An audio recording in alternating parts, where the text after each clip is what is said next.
here. Sometimes you'll notice that you have just started your PhD journey yesterday, and now here you turn on the screen and then you're seeing basics of data analysis and statistics using SPSS, and you find that probably this sounds a little bit too far ahead of you. But never mind. We have people here who have gone through all these things, and you only need to create the research network so that you have friends that you begin to share ideas with, and they will help you.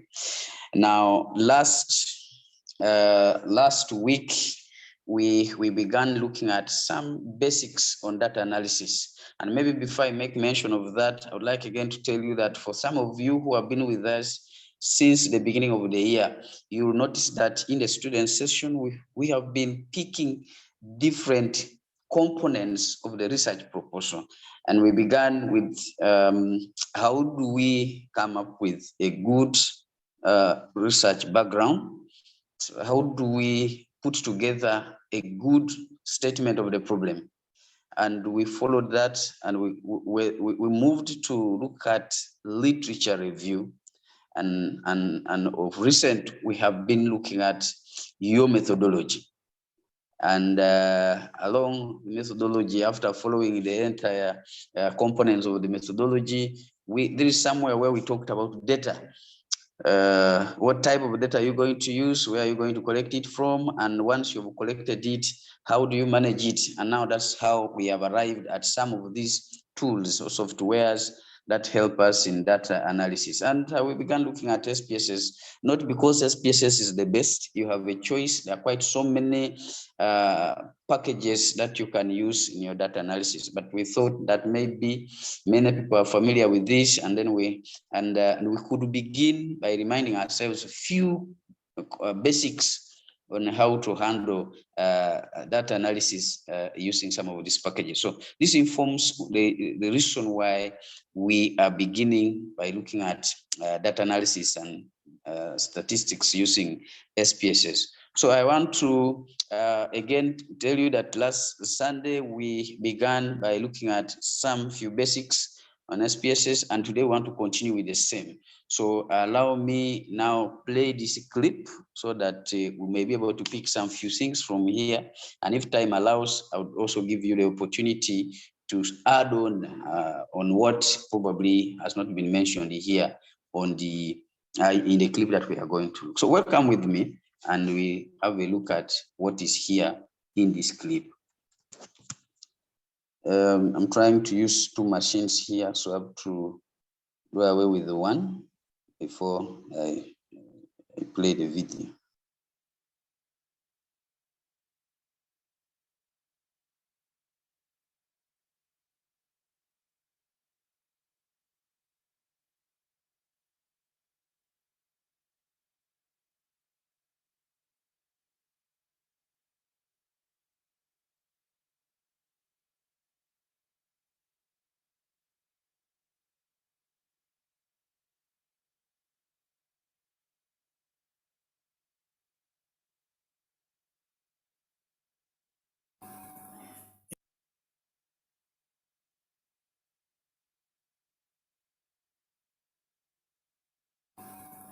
Hello, thank you for joining me once again on the Basic Partial Statisticals. On today's lecture, I shall be showing you how to analyze Likert scale questionnaire using SPSS. Basically, how to analyze Likert scale questionnaire using SPSS. Okay, so I'm going to take you straight to a questionnaire I've already developed for this particular video. Supposing we have this Likert scale questionnaire here, we have employee performance as one of the variables, democratic leadership style, autocratic leadership style. These three variables here are captured under this particular questionnaire here. And each of the variables here have 5 questions, as you can see. For employee performance, which is EP, we have EP1, EP2, EP3, EP4, EP5. And we have the agreement scale here, 1 for strongly disagree, 2 for disagree, 3 for undecided, 4 for agree, 5 for strongly agree, as you can see here. The second variable here is democratic leadership style, which is DLS. We have DLS1, DLS2, DLS3, DLS4, DLS5, meaning it has also 5 questions. Then we'll have the next variable, which is autocratic leadership style here. And the 5 questions here are ALS1, ALS2, ALS3, ALS4, and also ALS5. As you can see here, the employee performance here is the dependent variable, while the independent variables here are democratic leadership style and autocratic leadership style. Okay, and again, we mentioned that the Likert scale coded values here are 1 for strongly disagree, SD, 2 for disagree, which is D, 3 for undecided, U, 4 for agree, 5 for strongly agree. Okay, suppose we'll have this model to be estimated here. We'll have the dependent variable here is EP, which is employee performance, and the two dependent variables as mentioned earlier on are the democratic leadership style and autocratic leadership style. Okay, as you can see here. Now, if our data set here are normally distributed, we are going to adopt a parametric method, which is linear regression and Pearson correlation. However, if our data set are not normally distributed, we'll simply rely on non-parametric alternative, which is ordinary regression and Spearman rank correlation. Okay, Spearman rank correlation. So I'll take it to SPSS to see the data set we have generated from this particular questionnaire here.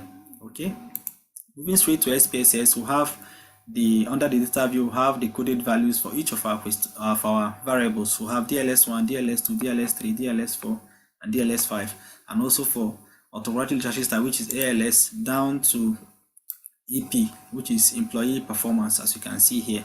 Okay, going to variable view, we have under the name, we have each of the variables as captured here, as you can see them here.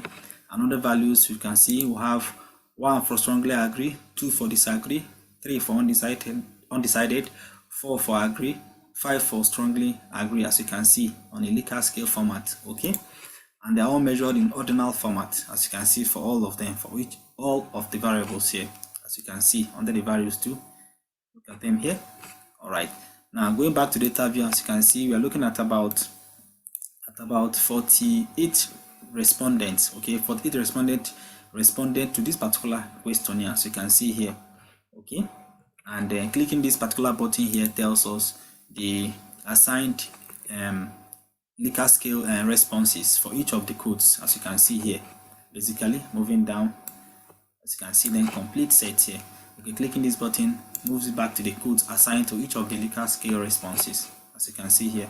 Now, for us to analyze this particular questionnaire, we need to transform each of these variables. And for us to transform each of these variables, we have to take the mean of the variable before we can now check for normality and perform other analysis. All right, for us to transform each of these variables, simply click transform. Okay, click compute variable. All right, under this target variable, you give each of the variable you want to generate a new name, and the name will be different from the ones you have here. Okay, now let's start with employee performance. We want to generate a new variable for employee performance, or want to transform the employee performance responses. So here we'll simply type in EP. As you can see, others were captured as EP1 to EP5, or we'll leave it as only EP. Now,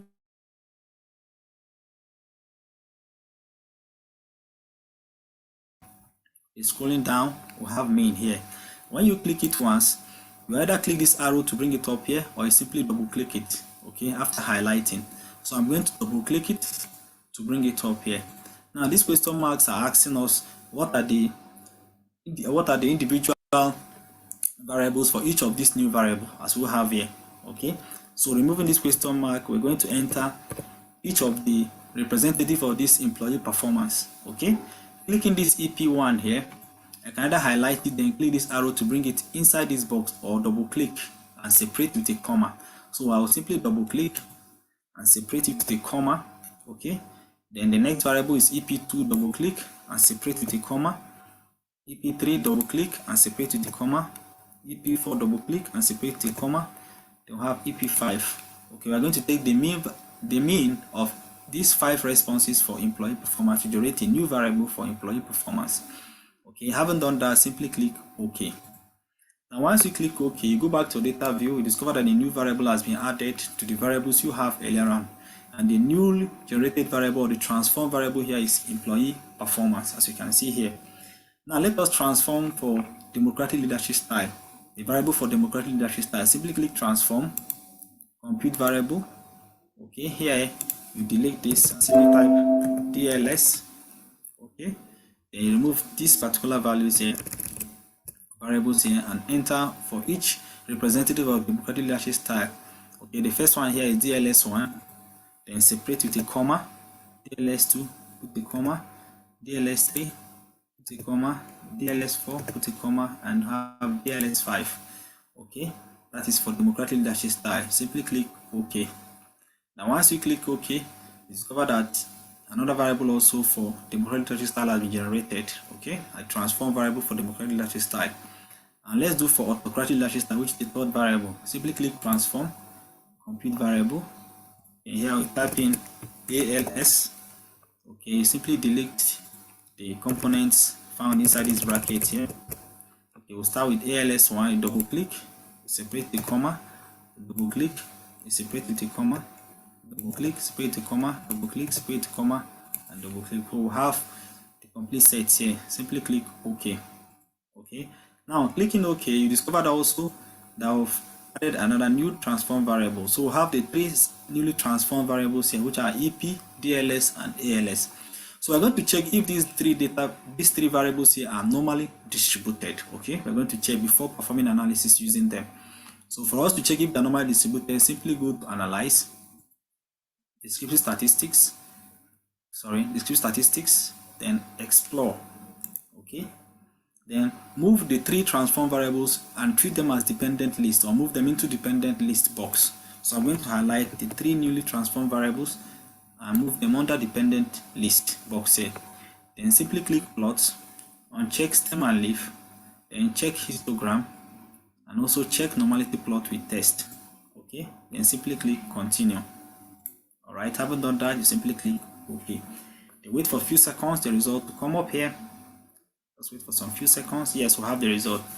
The first table here is case processing summary, and we also have the sample sizes. We have 48 for each of the variables, and we don't have any case of missing values, as you can see here. The next is descriptive statistics. Inside descriptive statistics, we are interested in the skewness and kurtosis. When you divide this statistic of this skewness by standard error, you are going to get a particular figure. If that particular figure or value lie between minus 1.96 and plus 1.96, it simply means that that particular variable or this particular variable here is normally distributed. Same also for kurtosis. When you divide this by this and the value lie between minus 1.96 and plus 1.96, you know that this particular variable also is normally distributed. Okay, same also for the second variable and the third.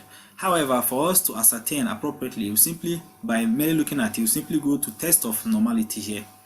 Now under this test of normality, we have two test statistics. We have the first one is Komorogov, Smirnov, and Shapiro-Wilk. Okay, this Komorogov, Smirnov here is for data sets that are above 100, whereas the Shapiro-Wilk are for data sets that are less than 100.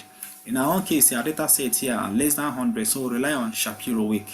Okay, we are interested in each of these variables here not to be statistically significant. Okay, we want them not to be statistically significant. Now, as you can see, each of these three variables here are all less than 0.05, meaning they are all statistically significant. It thus shows that they are not normally distributed.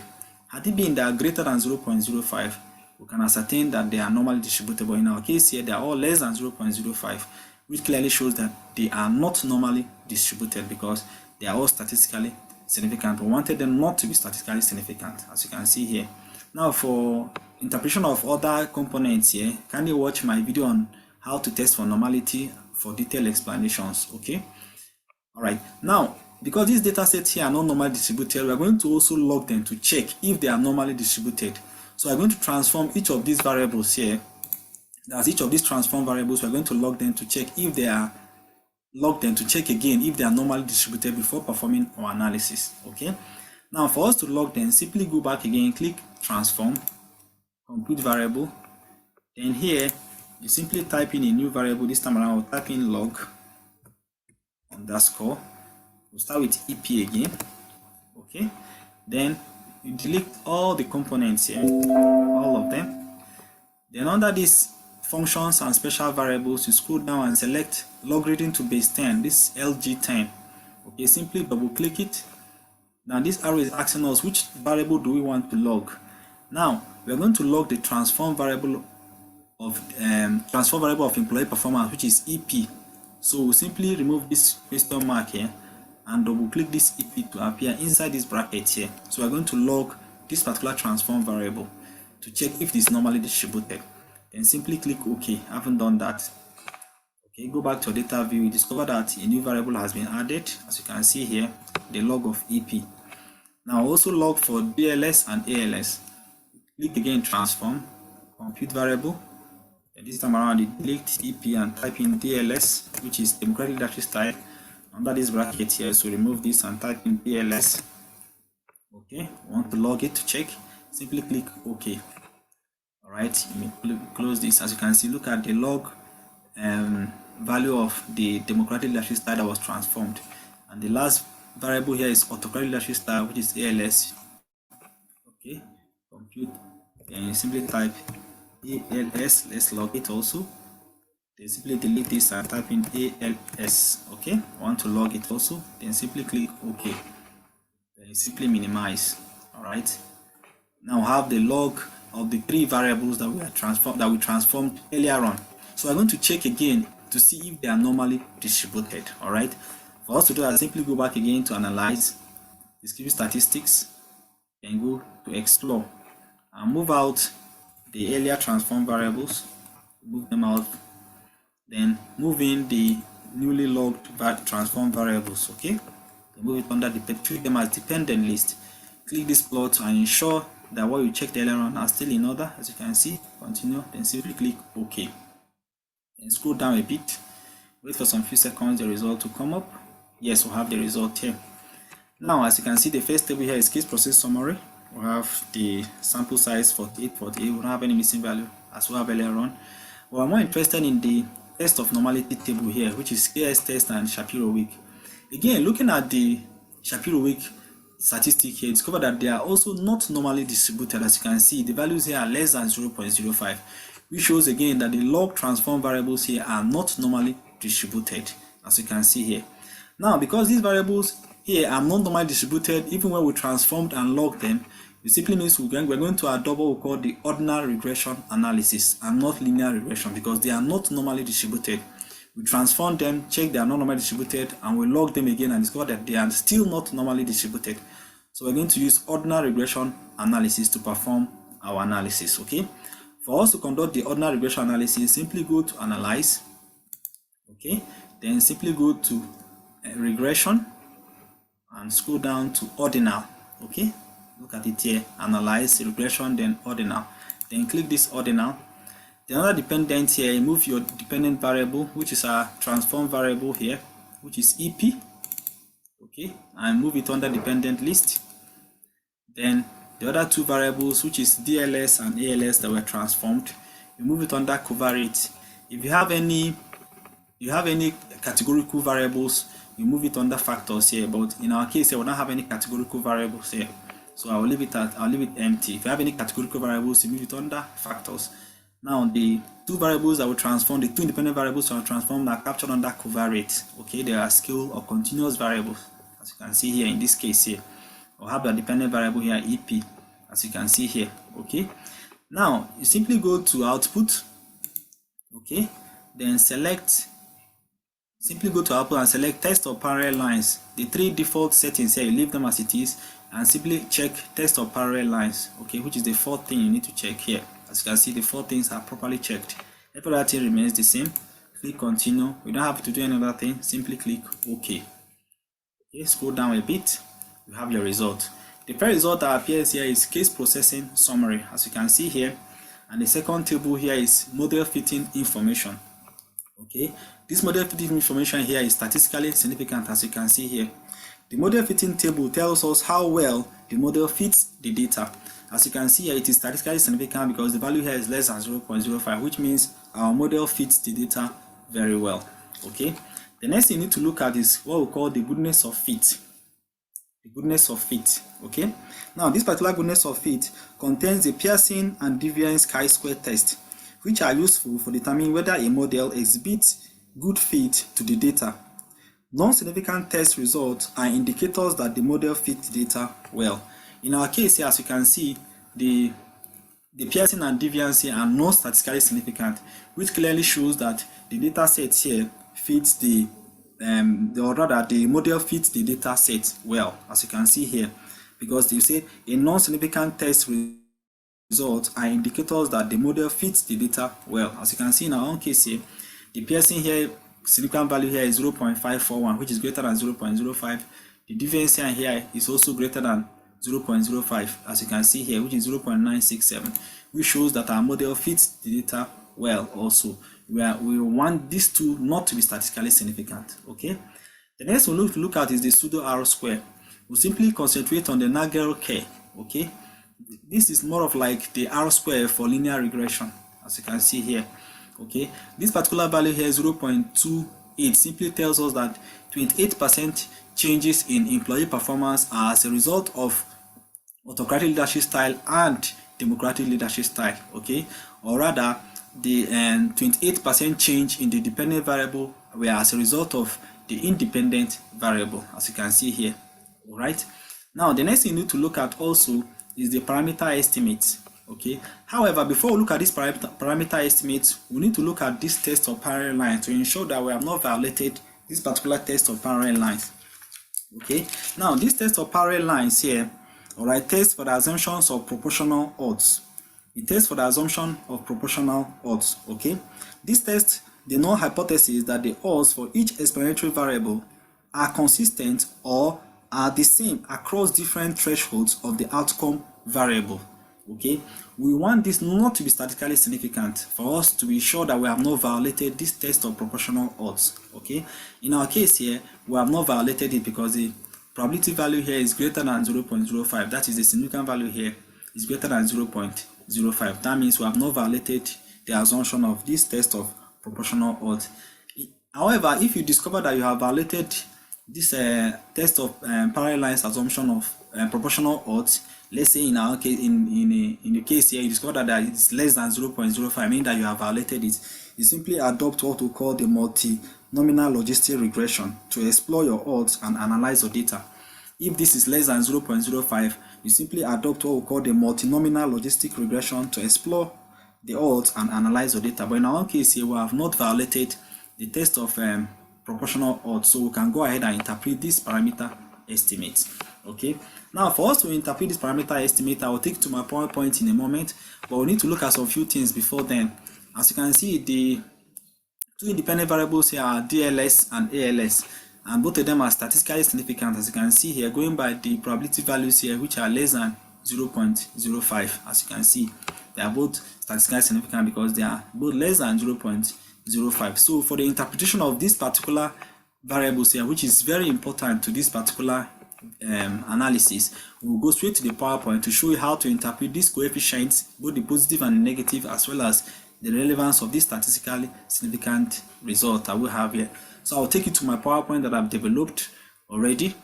Now, on this particular PowerPoint here, okay, we'll have ordinary regression coefficient. The ordinary regression coefficient are simply interpreted as the estimated or predicted change in log odds of being in a higher group or category on the dependent variable per unit increase on the independent variable. Okay, to interpret the positive estimate, or rather for us to interpret the positive estimate coefficient, we go as follows.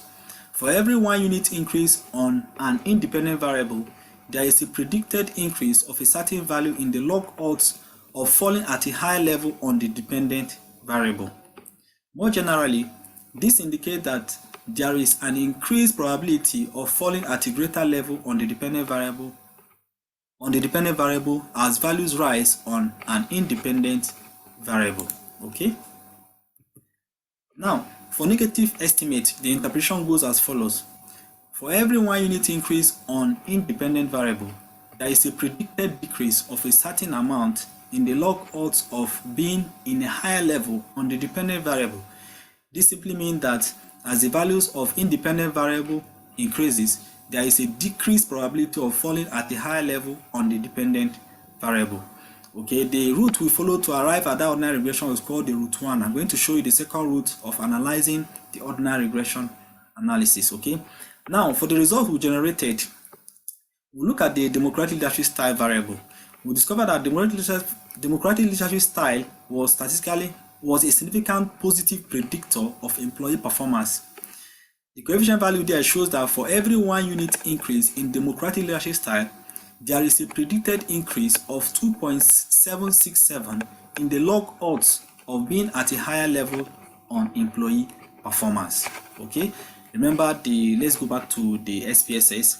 For democratic leadership style, the value here will have 2.767 is also positive and statistically significant, as you can see here. Okay, let's go back to the PowerPoint.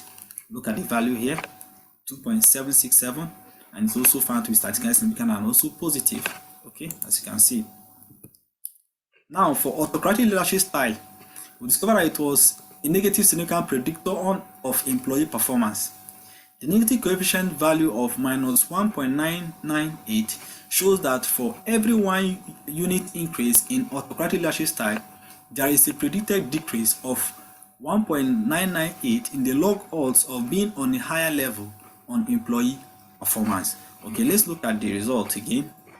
As you can see, for autocratic leadership style, the coefficient value here is minus 1.998, as you can see here, and it's also statistically significant. All right, as you can see the values here. All right, and that was why we have this interpretation here captured on this PowerPoint here. Okay, you can screenshot it or you can pause it to read accordingly. I'm going to show you the second route. Before interpreting this second route result, I'm going to show you the second route on how to perform this ordinal regression. Okay, now this is the first route. For us to perform this ordinal regression using the second method, simply go back again, simply click Analyze. Okay, then scroll down to generalized linear models, then select generalized linear models again. Okay, click it once, then ensure you check this ordinal logistic. Okay, check it here, ordinal logistics, then click response, then move your dependent variable under dependent variable column here, or rectangular box here. So our dependent variable here is employee performance. Simply click to highlight, then click this arrow to bring it here. Then click predictors, then move your two independent variable under covariate. Okay, move it under covariate here. If you have categorical variables, you move it under factors. In our own case here, we don't have. Okay, I'll leave okay, we don't have, so I'll leave this box here empty. Then click model and highlight these two independent variables. Okay, highlight the two of them, and click this arrow to move it under model here. Okay, leave the estimation as default, click statistics. Okay, uncheck this wild and simply select likelihood ratio. Okay, check this likelihood ratio, and under here you check include exponential parameter estimates. Okay, include exponential parameter estimate. Check this. Okay, so look at it, ensure you check the right buttons very well. Here, likelihood ratio and include exponential parameter estimate, as you can see here. Then simply click OK. Okay, now give it some few seconds, the result will appear under. Yes, we have our result here. We have generalized linear models. Okay, we have case processing summary. We don't have any missing values, as you can see here. We have categorical informations. Then we have continuous variable information. Then we have goodness of fit. Here again, you look at your Pearson chi-square as well as the deviance. As you can see here, they are both not statistically significant, as you can see, which is what we expect them to be. That's under the goodness of fit, which shows that our model fits the data set well, as you can see here. Okay, then we have the omnibus test. The omnibus test is a replica of model fitting table that we have through the route 1, as you can see, which shows that our model fits the data well, going by the value here, which is statistically significant, as you can see. Okay, then also have the test of model effects, as you can see here under likelihood ratio. As you can see, they are both statistically significant. Okay, as you can see here. However, we're more interested in the parameter estimate table here, where we have the wild statistics as well as the exponential b. This exponent b simply gives us the odd ratio. Okay, this is the column for the odd ratio. Okay, now look at the value obtained here. It's a replica of what we have earlier on. For DLS, for the coefficient b, we have 2.767. For ALS, we have minus 1.998, and it's also statistically significant, both of them, as we obtained earlier on, as you can see here. Now, for us to interpret this odd ratio, which is found under this column exponent open bracket b here, we'll simply go back to our PowerPoint. So I'll show you how to interpret this particular odd ratio values here for DLS and as well as for ALS. For DLS, we'll have 15.912. For ALS, we'll have 0.136. So I'll go back to our PowerPoint to show you how to interpret these two values here. Okay, let's go back to our PowerPoint. Now, through the route 2 result, one of the key differences between route 2 result and route 1 result is exponent B column and confidence interval. The exponent B column here contains odd ratios reflecting the multiplicative change in the odds of being in a higher category on the dependent variable for every 1 unit increase on the independent variable constant. Okay. All right. Now, an odd ratio of greater than 1 suggests an increasing probability of being in a higher level on the dependent variable as values on an independent variable increase, whereas a ratio less than 1 suggests a decreasing probability with increasing values on an independent variable. An odds ratio of equal to 1 suggests no predicted change in the likelihood of being in a higher category as values on an independent variable increase. Now, we look at the interpretation of odd ratios for DLS. The odds ratios indicate that the odds of being in a higher level on employee performance increases by a factor of 15.912 for every 1 unit increase on DLS. Remember, the odd ratio for DLS, which is democratic leadership style, is 15.912. Let's look at it again. Okay, we'll have it here 15.912, as you can see. Remember, this column is for the odd ratio. Okay, let's go back to the PowerPoint again. Okay, then for the ALS, which is autocratic leadership style, so the odds ratio indicates that the odds of being in a high level on employee performance increases by a factor of 0.136 for every 1 unit increase on ALS, which is autocratic leadership style. Given that the odds ratio is less than 1, this indicates a decreasing probability of being in a high level on employee performance as values increase on ALS, which is autocratic leadership style. Remember, the value we have there is 0.136 and the coefficient is less than 1. That's coefficient for the odd ratio is less than 1. Let's look at it again. As you can see here, the odd ratio here is 0.136 and the coefficient B here is minus, which shows that this is less than 1, as you can see here. Okay, look at the PowerPoint interpretation again. You can pause this video to read and see how it's interpreted. Okay, as you can see here. All right.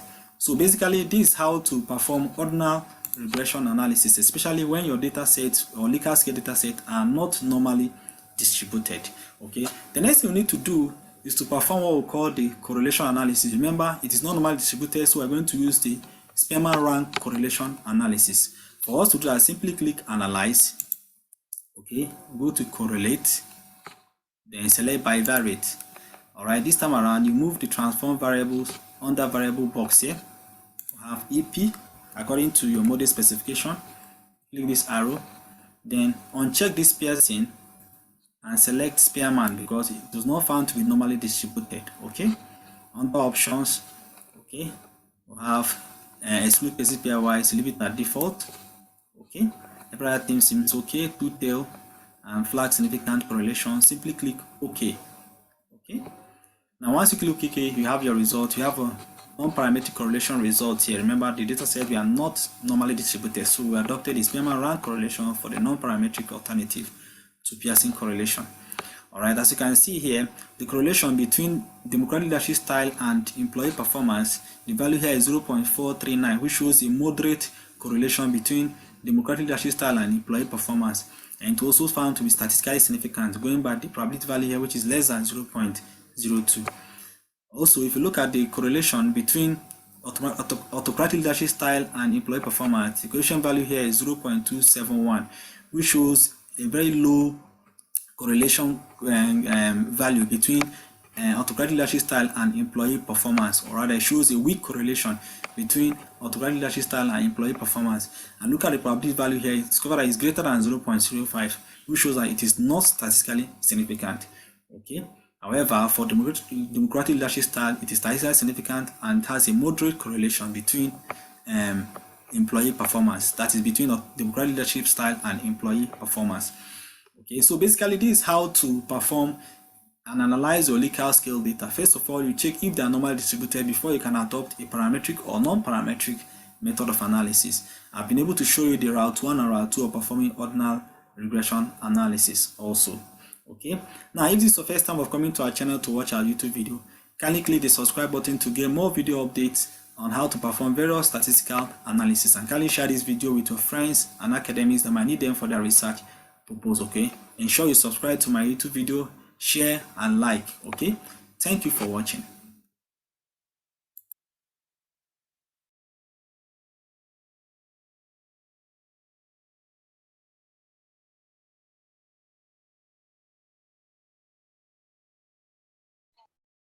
Okay, sorry, I had to try to manage my gadgets here to change to another gadget. Thank you very much, and welcome back from watching the clip. Again, I want to say that we have just decided to take you through the SPSS, not because it's the best software. No, that's not what we are saying, but we are saying that it's possible that many of us are familiar with SPSS, could have used it maybe at your master's level or in your publication, you could have used it. But we also know that our colleagues, especially from the economics side, they prefer so much Stata and many other tools. But we thought ourselves that maybe for some of us who are beginners, we could begin from here. But I wouldn't want to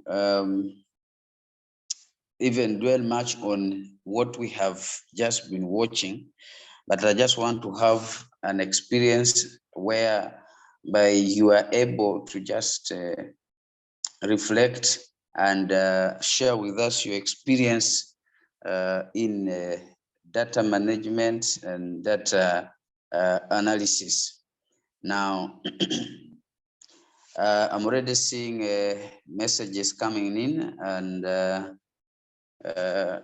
saying some pieces saying more light on categorical variables. Okay, so we have so many people who are very familiar with this. Even before I can attempt to answer, I can throw it to the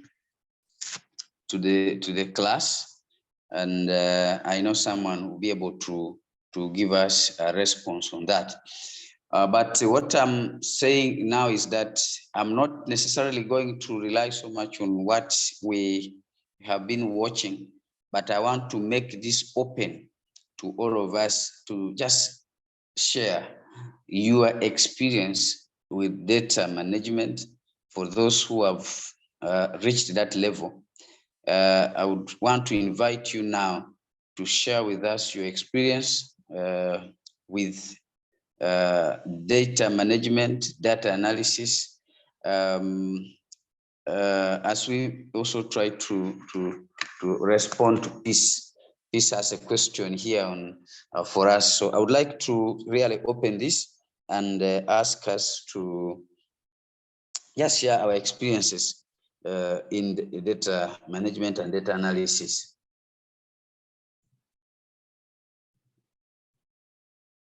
Okay, trying to scroll through here and see if there. Kindly just unmute and speak to us.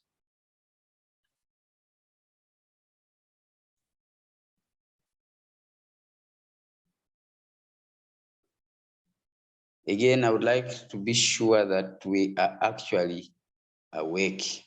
So sometimes we can find ourselves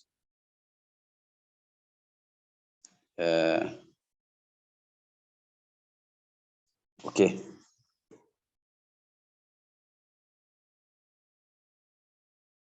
Okay. So please, I'm trying to hear from you. What's your experience with data analysis? And if you do not have an experience with data analysis, can you comment on the clip? Is there anything that you can say that, yes, I've learned this and I can take on from here to learn more things and as far as data management and data analysis is concerned?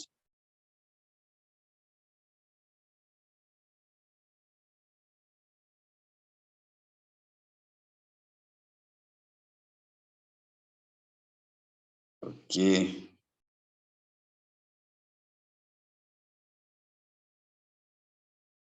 Let me confirm that actually people have been awake. Okay. Maybe the question is a little bit unclear. Maybe let me rephrase it. Can you share with us any ideas that you have when it comes to data management, data analysis? Number two, is there anything that you have picked this morning from the video that we have watched?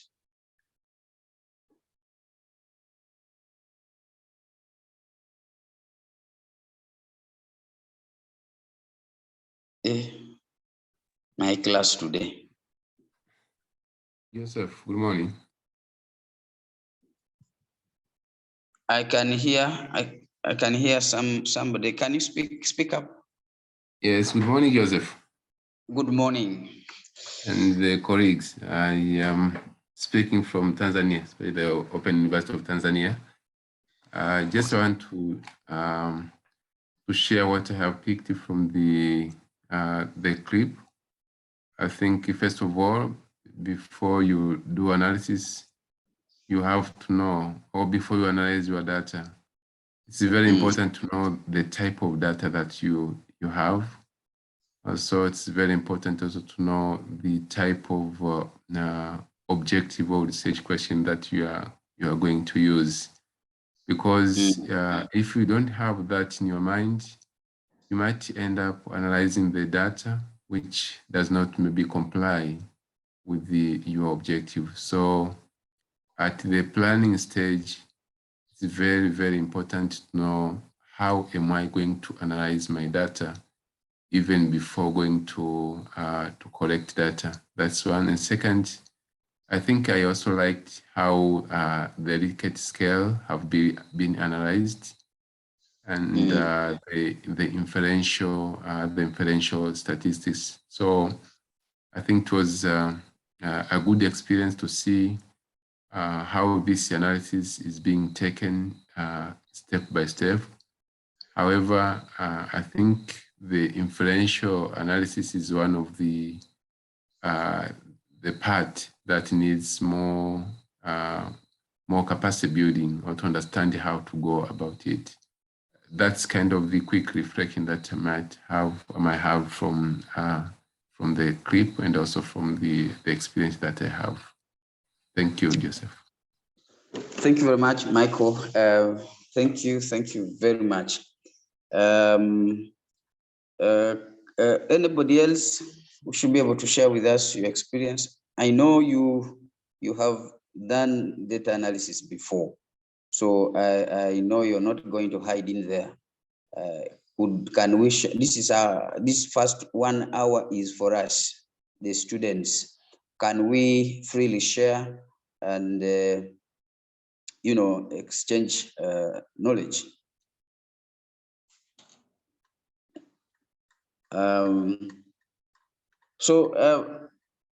As we wait for somebody else to gain the strength to speak, again, when you watch the clip, you'll notice that there are quite a number of things that the presenter was doing. One of the things that I think you need to note very clearly is how that questionnaire was organized. And I think that is where you begin from.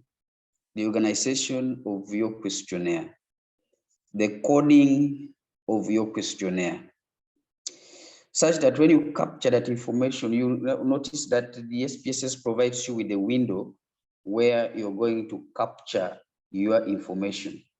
And if you're very attentive, you see it appears like a spreadsheet. And on that spreadsheet is where you're going to capture your information, and then it should be well coded. And then also you notice that as the video progressed, you notice that there was a lot of activity in there, there was transformation of the variables. And maybe at some point I would want to ask now that why would you have to transform the variables before you do any further analysis or whatever you want to do? Why? Is it the same with those people who are using Stata or eViews or any other package? And at this point, I would like to call in my brother, who is very good at Stata, to throw in some light in there. Bernard, are you with us? Can you give us your experience with Stata and they compare the outcome with what we see in SPSS, if they're the same?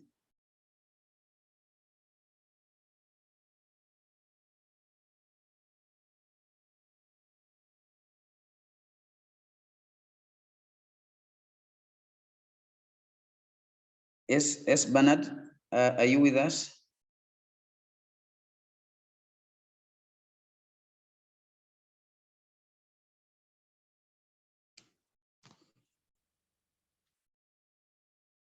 Okay, I guess he's having challenges in there. But as we wait on Bernard to make a comment, can we still have some few minutes in the student session for us? Can we hear from some other person?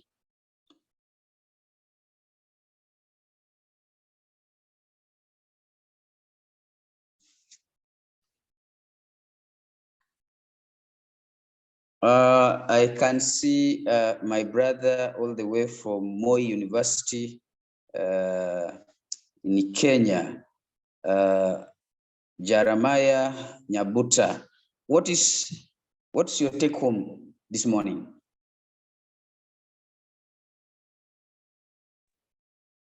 Good morning, colleagues. Good morning, Elasu. I have just logged in, Elasu, and I fear I may not be able to talk much. I'm attending this from a hospital ward where I'm nursing my daughter. Allow me to talk next time, please. So it's understandable. Understandable. Okay. So I still have very many people in my class here tonight, this morning. I would like to again ask you to share with us your experience, especially in data management and data analysis.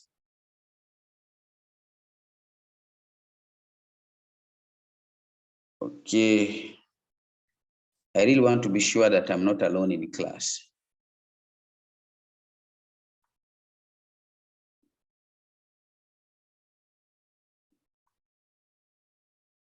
Okay, let me throw the ball to my sister Sylvia. My sister, what do you have to tell us this morning? I know you have done a lot of data analysis and can share with us your experience briefly. We have some few minutes to share experience.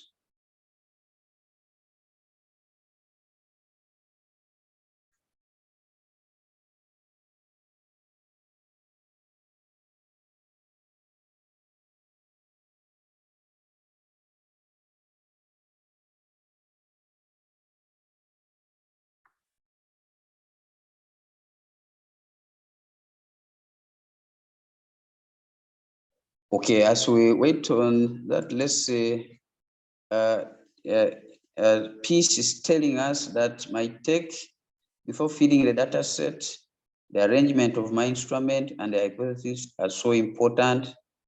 Okay, thank you, Peace. There are two things I get to see this morning. Either we are getting into very deep waters, so that probably people need more time to try to understand these packages, these softwares, or the thing is too simple that people feel that maybe we need something that really challenges us beyond this one. I don't know which of the two is very correct, but nevertheless, I would like still to call you and invite you to make few comments on what is happening in your space in as far as data management and data analysis is concerned. Good morning, Joseph. Thank you very much, Christopher. Go on. Yeah, thank you. Actually, for me, what I realized is that, like you've mentioned, it's actually deep waters. I think people are really contemplating on, okay, now if I compare where I am right now, if I say this, is it really what this guy has been actually explaining, and could I be saying the right thing? I think people are trying to be sort of cautious because maybe they are not very, very sure. But of course, I know this is a learning environment, and I don't think that at the end of the day, someone is going to really be castigated for saying something that may not be very right, or eventually, if it is not, that's again an opportunity that we could get an opportunity to be advised on how to improve, because again, we have the opportunity to be sharing with our professors and those who have already been there. But you raised some question on why do we do data transformation? I think from my point of view is that we are looking at these questions. We have entered into the data, because we are collecting the data using questions within that questionnaire. So we have already coded the questions, we have entered them into SPSS, and we are now trying to add up these questions that make up a given variable, so that now when we get to the correlations, then it is simpler for us to begin running and managing that data, relating the variable to each other. For me, that's the point of view I have on that. Thank you. Thank you very much. And I must say that you're right from my side. I must say that that's exactly why we do transform. We want to find a means, because now we have one variable that has like 10 questions or 5 questions, and therefore we need to arrive at a certain figure that we are going to use when we are making our analysis. I can see there is another. Okay, this is from Michael. Yes, please. Go on.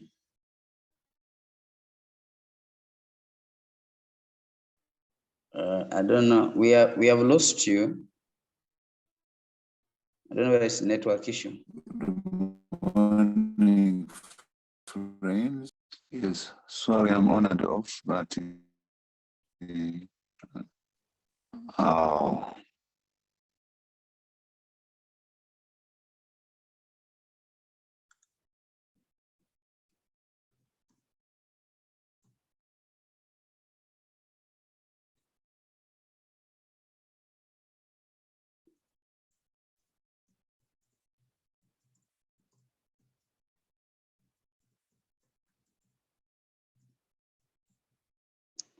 We seem to be not picking Bernard.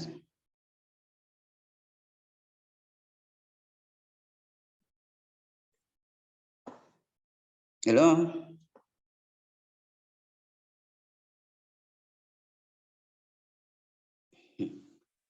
Okay.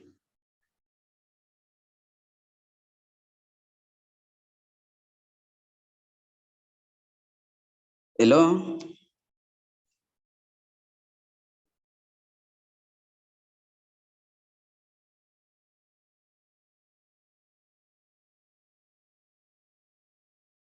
Okay, it seems he's in a place where his network seems to fail. Okay. Now, but at the same time, there are quite a number of things that we may need to look at. Most especially, we want to in our next meeting, we will explore more about why do we have to transform the variables before we go ahead with our analysis. And I want to suggest that we go and do further research on that. I know we have tried to throw in some ideas in there, but as of now, we can't take them as the absolute truth. In our subsequent meeting, I expect us to come here with answers for two questions. Question number one, why do we transform the variables before we do the analysis? And then question number two is what Peace gave on here, and that question is, what is a categorical variable? And I'm afraid I see a hand from my brother Kepta, but then our time now is actually up. I don't know if I can just give you, borrow just 1 minute. Kindly, within 1 minute, my brother, go on and mute in 1 minute. Thanks very much, Lasso. I'll be very brief. This is a very interesting subject, and it demonstrates the difference between understanding data analysis theoretically and in practice. So I want to recommend that we need to have a further session on this. But one other specific question is on the question of missing data. What we saw is where the data set was complete. I think it will be useful to have a session where we see if you have a situation where you have some missing data, how do you deal with them before you do the analysis and interpretation? Thanks very much. It's been extremely useful. Much appreciated. Thank you. Thank you very much. Your concern is noted, and we'll certainly try and work out something around that. And right now, members, allow me invite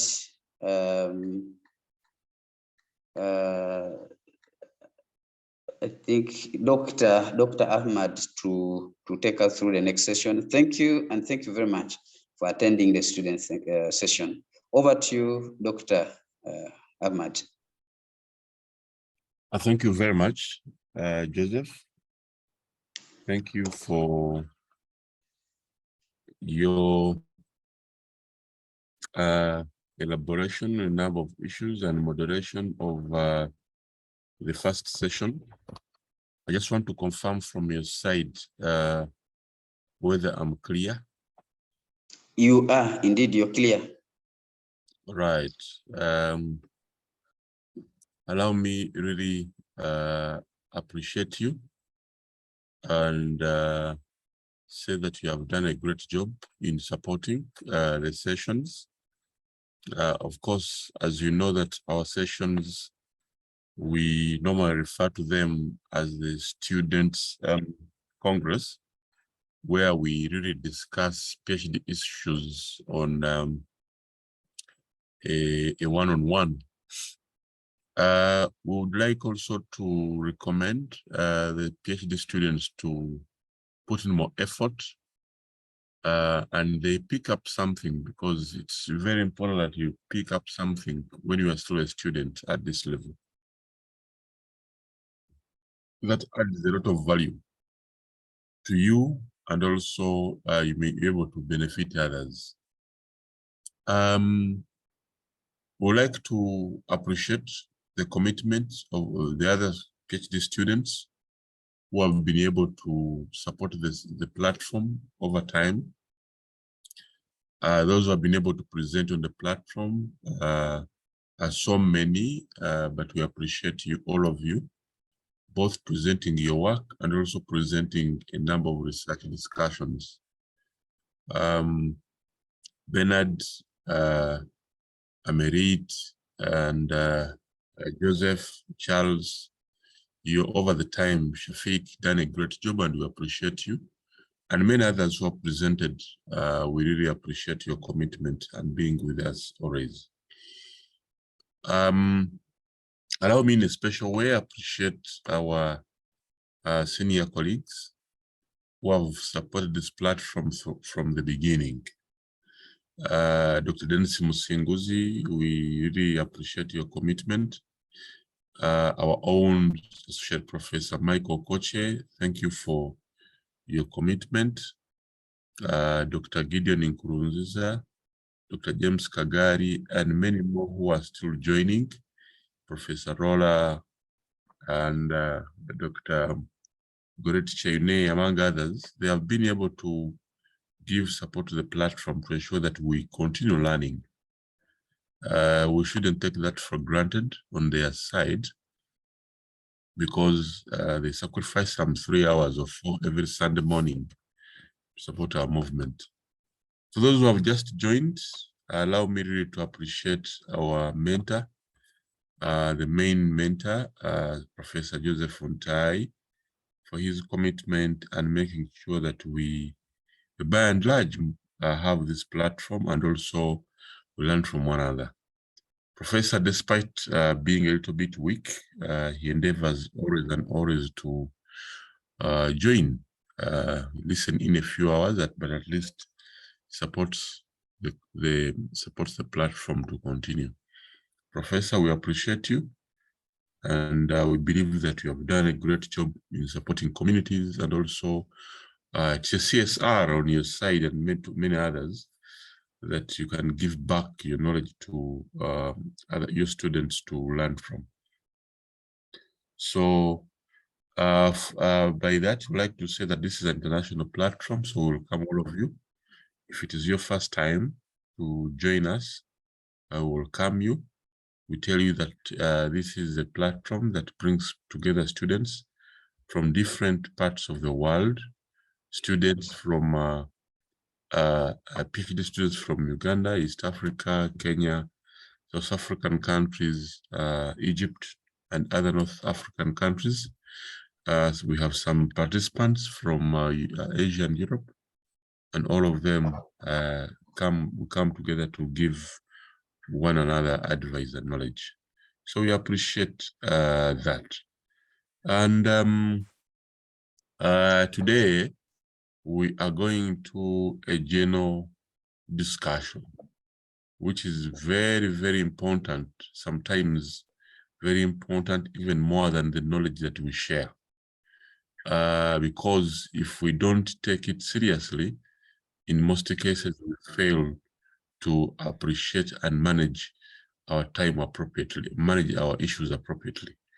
Today's discussion, kind of general, as mentioned, we are looking at the challenges, overcoming the obstacles at the PhD, overcoming our obstacles at PhD.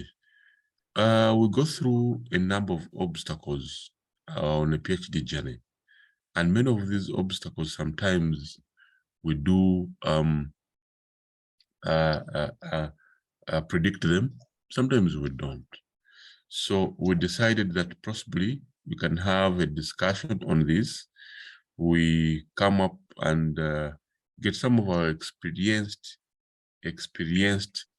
researchers should be able to come and be able to give us some hints as students.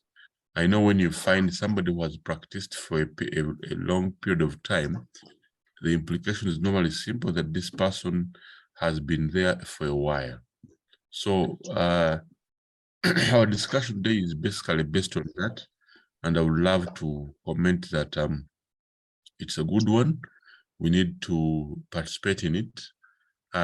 We shall open up the doors at the end for you to give your views, and then we can possibly proceed. just want to confirm that both our presenters are on.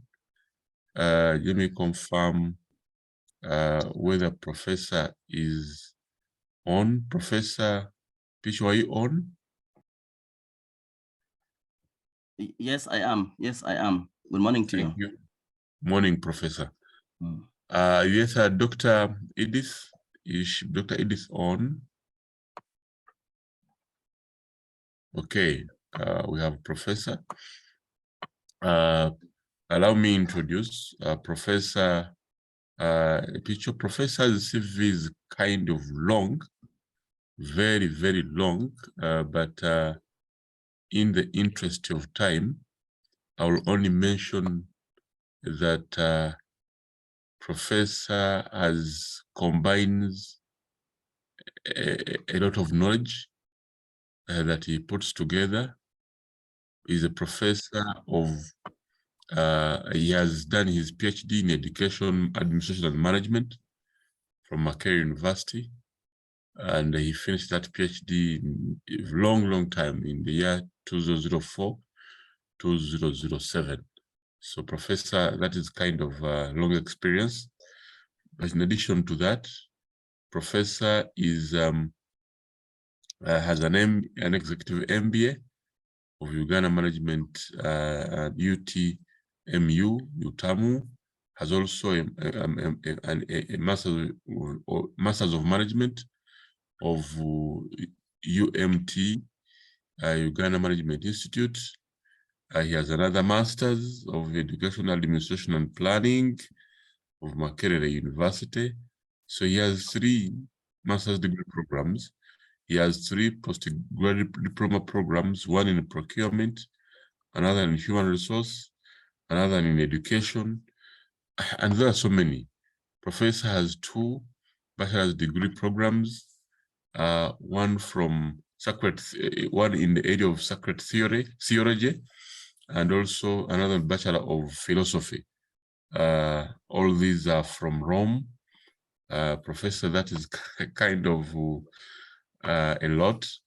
Professor has 4 diploma programs: a diploma in law, diploma in advanced education management, a diploma in sacred theology and pastoral care, then a diploma in philosophy and social sciences. These are so many diplomas, degrees, postgraduate diploma. Professor currently is the Deputy Vice Chancellor of Moni University, in charge of finance and administration. Ladies and gentlemen, allow me join me in welcoming Reverend Father Professor Odubuker Epiphany Picho. Professor Picho, you're welcome and you have the floor. You have been part of us always, so you understand the audience, you know the people you are going to talk to, and I think on behalf of the team, we thank you very much for putting aside your time in your busy schedule as the Vice Chancellor of Muni University, but saying that, okay, amidst this schedule, I will come and talk to the PhD students. We appreciate your commitment and we don't take it for granted. Professor, you are welcome.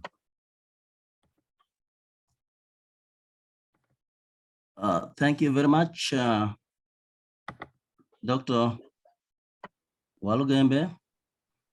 Allow me share with you what I'm going to discuss with you in a PowerPoint form. I want, first of all, to take this opportunity to thank you, Dr. Walugembe, for requesting me to share my experience with the colleagues on the topic overcoming obstacles on the PhD journey. I want to thank Professor Ntai very much for his dedication and commitment in promoting the world of academia. And as someone has reminded us, let us pray for him for a quicker recovery. Now, colleagues, Indeed, the PhD is something which takes time before we obtain it. And therefore, it makes quite a journey. Sometimes 3 years, sometimes 4 years, and sometimes almost forever. It is a long journey. And as a PhD student, you will likely, be presented with many obstacles along the way. As a matter of fact, from my own experience, and also from indirect experience from colleagues and friends, I've never known a PhD which is obtained on a silver plate. It has always been a challenging journey that we go through, that anyone goes through in order to attain it. But somehow, somewhat, those who have succeeded have had to find some ways of overcoming the challenges that they come across as they do their PhD. And we need to be aware of some of them as we do our PhD, so that we are not surprised of what is happening, because it is something we should expect. Now, one of the things, our colleagues, which is important for a PhD student is about time management.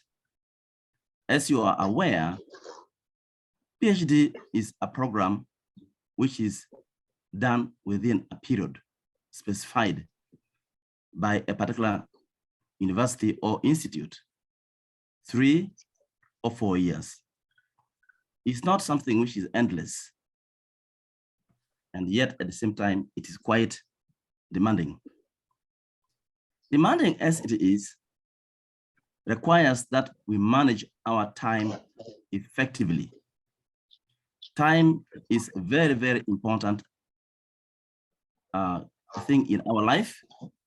It is a resource which is fixed. We know for a fact a day consists of 24 hours. We know for a fact a week consists of 7 days. A month consists of more or less 30 days, and so forth. There's nothing like it is extendable. But we are also aware that PhD students usually are people who have a lot of other things to do. Some may be married. Some may be married and have children. Some may be the working class, so the demands of their work is also there on them, and so forth and so forth. This makes this very same person to have very many competing priorities in as far as time is concerned. And therefore, it requires very diligent management of time if we have to be successful in undertaking our PhD studies. The doctoral studies without discipline in managing time effectively cannot be thought of by anybody. And so we must be astute the way we manage our time when we're on this program. How much time am I going to give for my family members? How much time am I going to give for other works that I have got to do? We have to pay fees, not only for ourselves, but probably also for our children.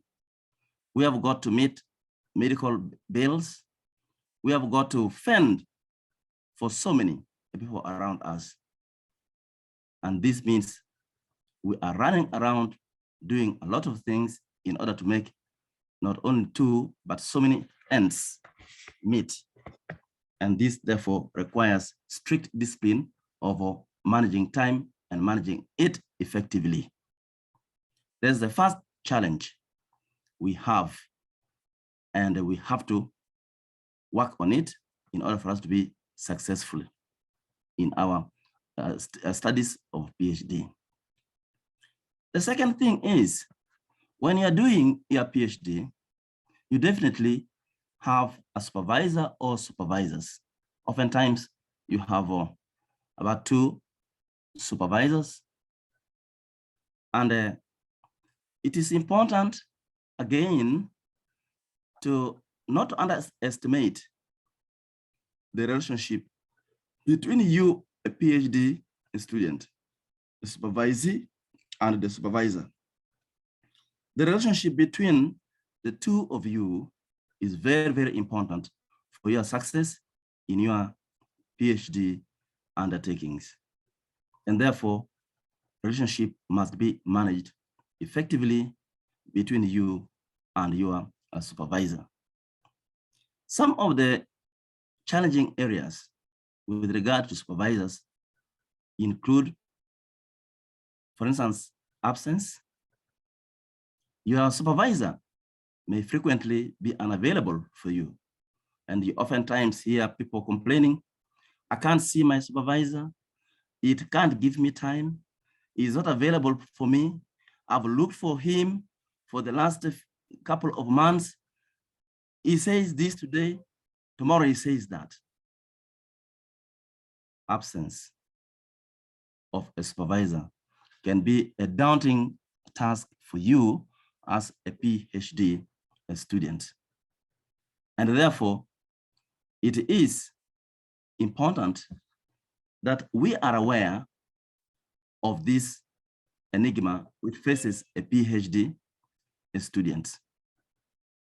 But this should not discourage any PhD student at all, but help a PhD student to see how best he or she can manage this negative force of the absence of a supervisor. And again, it goes back to what we have already talked about, managing relationship. You should be able to have having open talk between yourselves, whereby your supervisor is able to inform you of any obstacle he has in the course of supervising you. I'm going to be away for such a period. Maybe we're going to communicate online.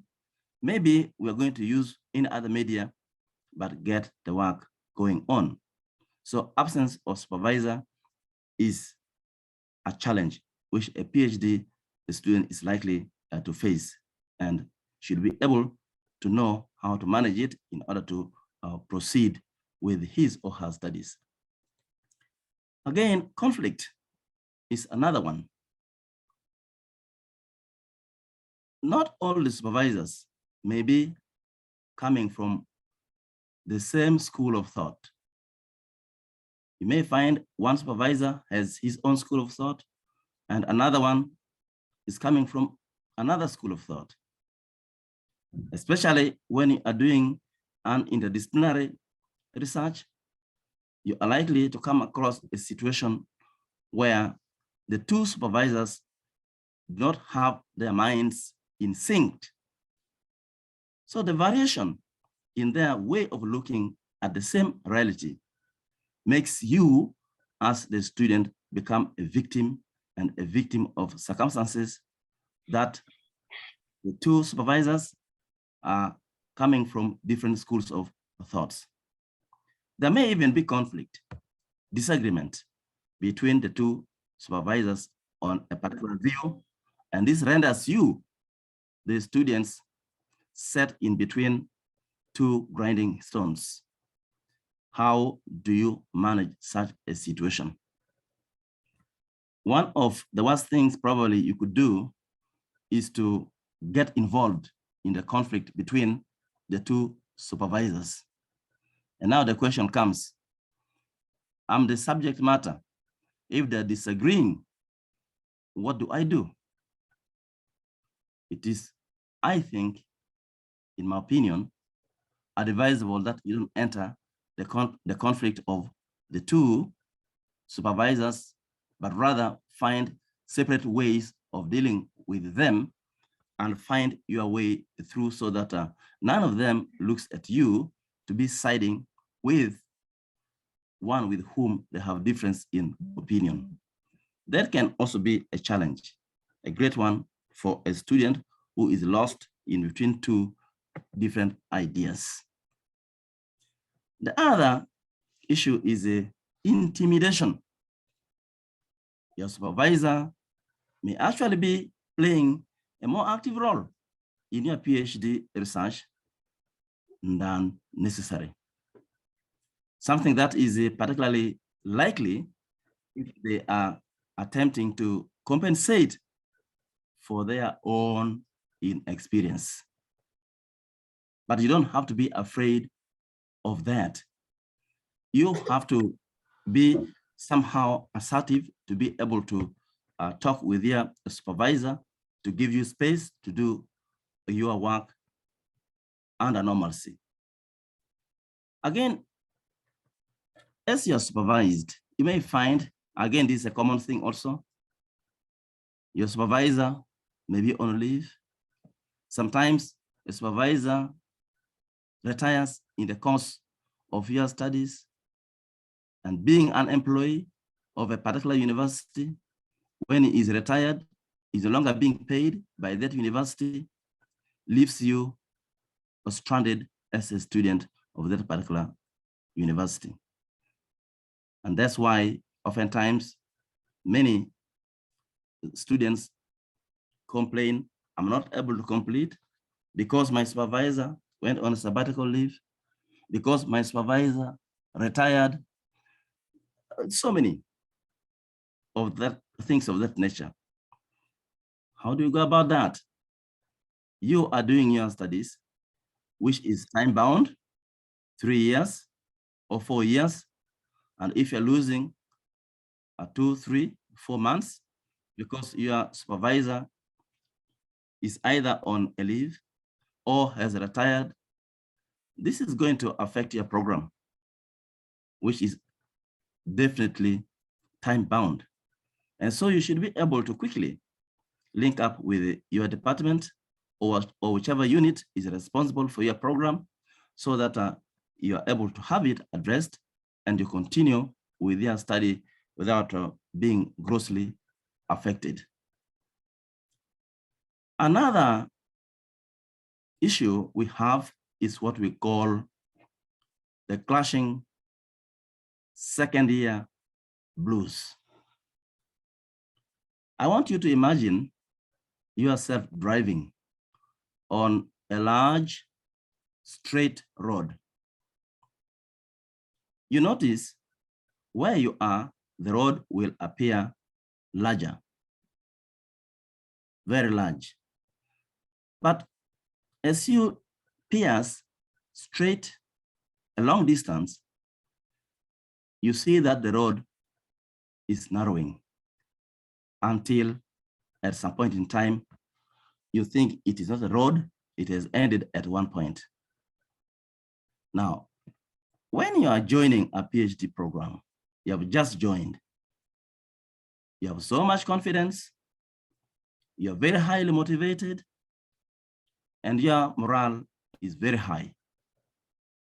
Just like you are on the road and where you are is very large, but as you go along, first year is gone, you're in second years, the road begins to narrow. Your confidence may begin to go down. The level of motivation you had will begin to go down. And the morale you had, you find it waning. And yet it is very, very important that you must have high level of confidence, you must be motivated, and you must have high morale in order to be able to match your journey of PhD well. This is a situation we refer to as the second year blues. Now, Should this continue, then the going begins to get tough. You have to find a way by which you are able to keep your level of confidence, by which you are able to remain motivated in order to be able to undertake the long, difficult road, and your morale must be high. This is important that we deal with such a kind of a situation when we are on our PhD journey in order for us to be successful. And there are so many ways by which we can have this done. You can boost your confidence by presenting at conferences or online seminars and help to alleviate any lack of motivation by pursuing varied, interesting, and rewarding tasks. Always remember that training courses and other methods of support are readily available to PhD students to help strengthen any weaknesses you may be having or must have come across you. Again, you need to believe that the second year blues can be mitigated by setting realistic expectations right from the very start of your PhD. I can imagine you are able to tell how enthusiastic you are, amount of energy you had, and how optimistic you are when you're beginning your PhD, and thinking everything is going to be a walkover. But as you go along, you find that the realities are not what you thought they were in the beginning. And so there's a high need to work on that. And one thing which again is interesting when you are on your PhD journey is the starting of your thesis or your dissertation. You know, sometimes it's like one who has just learned driving. You think that speed is very, very important. And that's how many a times learners rush themselves, drive themselves off-road into the bush because of that anxiety of rushing, which is in them. But this could be also similar when we start our PhD. Rushing, jumping over everything, and thinking we must be as fast as possible. But my experience has shown that in research, you cannot cheat any previous yourself by jumping over step 1, and you think when you reach step 2, you are ahead. Experience has shown me that when you ignore the first thing that you should do, when you don't do first thing fast, you can go even up to level 3, but you will come back to level 1 where you did not do. For instance, if you don't take time to get the right topic for yourself, you may proceed, but reach a point where you are not able to continue with it. You'll have to come back. It has happened that people have come back and even change the topics. You can't rush with your studies that I'm doing this, I'm doing that, when you have not yet conceptualized your work right. I have examined a number of dissertations of different levels. People have concluded their findings, but only to find out that no, their results are not in tandem with what they went out to find. You can't start any study of a PhD, do your dissertation, or thesis without, first of all, knowing the minds of several other people who have studied such similar things. And so that rush to leave behind reading widely, reading critically and analytically, if you miss that, it can be a challenging thing for you later on. I remember very well a year ago, right now I'm doing my second PhD in knowledge management with the Slovenian University in conjunction with another institute in Israel. And in our first lecture we had, the professor asked us, go and identify articles related to your study, knowledge management. Identify not less than 20 of them. And of those, you select 5 and annotate. Summarize them into not more than 1,200 words. Now, I had to do that, and I got over 30 articles which are related, which are not more than 3 years old. One article you may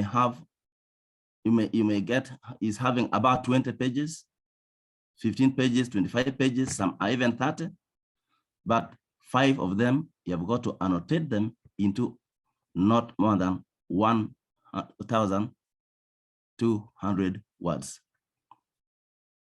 It is so useful to make you understand what you are delving into, what you are going to do. That makes it easier for you to conceptualize your work because you have understood the area you're going to study. And so when you are starting your dissertation or thesis, give yourself time. And it's not a question of just reading them. Articles are technical documents. They're not like reading novels. You should be able to identify the differences between the different authors in opinion, their similarities. What is the shortcoming in one article against another one? And what are the strengths you find in them?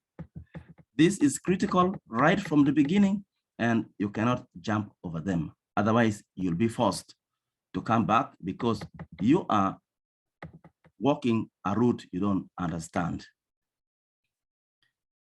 Another thing which is important, and as oftentimes you hear, PhD is a lonely journey. It is a stressful journey, and that is true.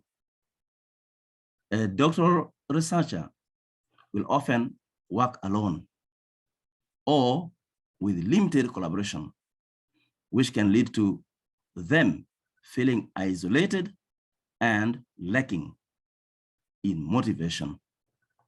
For this reason, you should aim to accept any support that is offered to you and remain in contact with as many of your PhD colleagues as possible.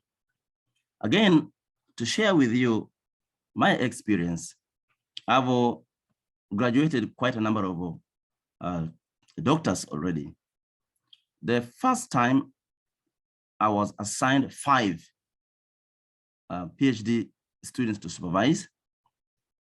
What I did was to gather them together and drew a program and started bringing them up of what they need to do and taking them through how to get their topic, which is researchable, how to write a background, how to be articulate in problem statement, and so forth. I noticed soon of the 5, 3 were clicking very well together, but 2 were rather isolated. One was most isolated and oftentimes was not in touch with the others. That became the first to drop out of the program within the first year. And the second one, who was following him in being isolated, was also the second in dropping out and ended up graduating, the three who remained working together. And therefore, much as PhD journey is a lonely journey, you can make it more lonely by isolating yourself, or you can mitigate that by working together with your colleagues, and you receive a lot of support from each other. And that makes the loneliness reduced, and also it becomes very supportive for you to continue on your journey. Another lot which I was assigned, there were 4. I began the journey with them in a similar manner, and one of them began drifting from the rest. When we organize meetings to look at their work together and make each other criticize the work of the other, 3 of them agreed to do that and were willing and always did that and were very supportive in doing that. One who would be always away and never presenting what he or she should. Finally, we couldn't march together, and the 3 graduated and are now doctors, while the 4th could not graduate. I don't know what has now happened, because along the way, I found I couldn't continue with her, and I thought I should be fair to her by giving her opportunity for another person to supervise her in case the issue was from my side, but I don't think the person has graduated. So learn to work together with others, learn to be with others, learn to join the societies of others who will help you a lot on your PhD journey, which is known to be a lonely journey. Don't make it more lonely, make it be a better journey to take and less lonely. It is indeed a stressful journey, no doubt about that, and you have to be conscious of the fact that no PhD is got in a silver plate. I'm aware of some universities which try to offer a PhD on a silver plate, but I think along the way it was challenged. So we have to be conscious of that fact. Now, your study area is very important. You are undertaking a difficult task, and you need, therefore, to have an environment which is supportive to you in undertaking this difficult task in which you are. Do you have a specific place which offers you a good environment to do your studies, to do your work, or not? This is important. If today you are here, the other day you're in another place, the other day you're another place, I think it may not offer you a very good environment for this difficult task. What about other requirements which form part of the environment? Do you have a good laptop which facilitates you very well? Do you have a good charging system? Do you have the stationery which you need? Do you have the relevant books that can support you? You cannot undertake such a study of PhD, and then you don't expect to read books. Where are you going to get the information from if you don't get the books that should aid you in understanding what you should do? So you need to put all this in place. Again, I remember when I was for my PhD in Makerere, first PhD in Makerere, I was staying in the Commercial Hall. That's the postgraduate hall in Makerere University. I had to equip myself. And at that time, power was such a challenge. Anytime power would go off, I had to buy a small generator which would support me. My computer was there. My printer was there. My copier was there.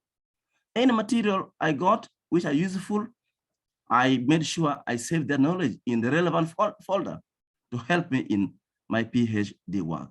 And so you need to create a very good environment that can facilitate you in undertaking your PhD in a much lesser stressful way than otherwise it would be.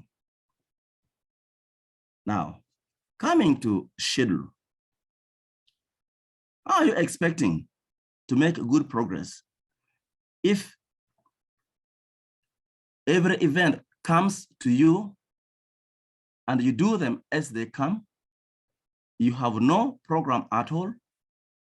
You wake up in the morning and what you know is that you don't know what you should do.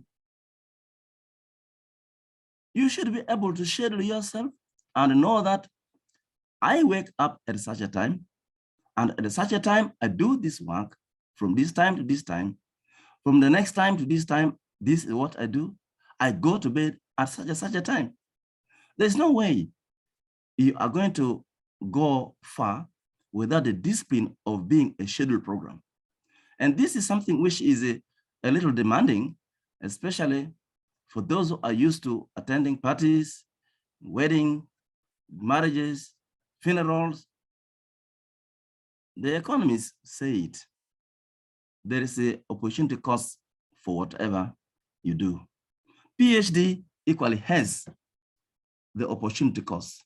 There are those things you have to sacrifice in order to achieve one. And so you will have to sacrifice many things because you are scheduled, properly scheduled, and therefore you are not able to do certain things because the outside you are scheduled. That can put you in a situation like you are a small prisoner, isn't it? But it is necessary for you in order to succeed that you must schedule yourself and be able to know that tomorrow I'm going to do A, B, C, D. This week, I'm going to do P, Q, R. In the 1 month, I want to see X, Y, Z accomplished. This is very, very important, but it requires high discipline in order to be able to do it. Again, if you don't set yourself goals to achieve, then what it means you have no expectation of any accomplishment. As a PhD student, you must have your goals set right. And that is what can enable you to pursue the goals you have set, their achievement. If you have not set yourself goals, then you have nothing to work for to achieve.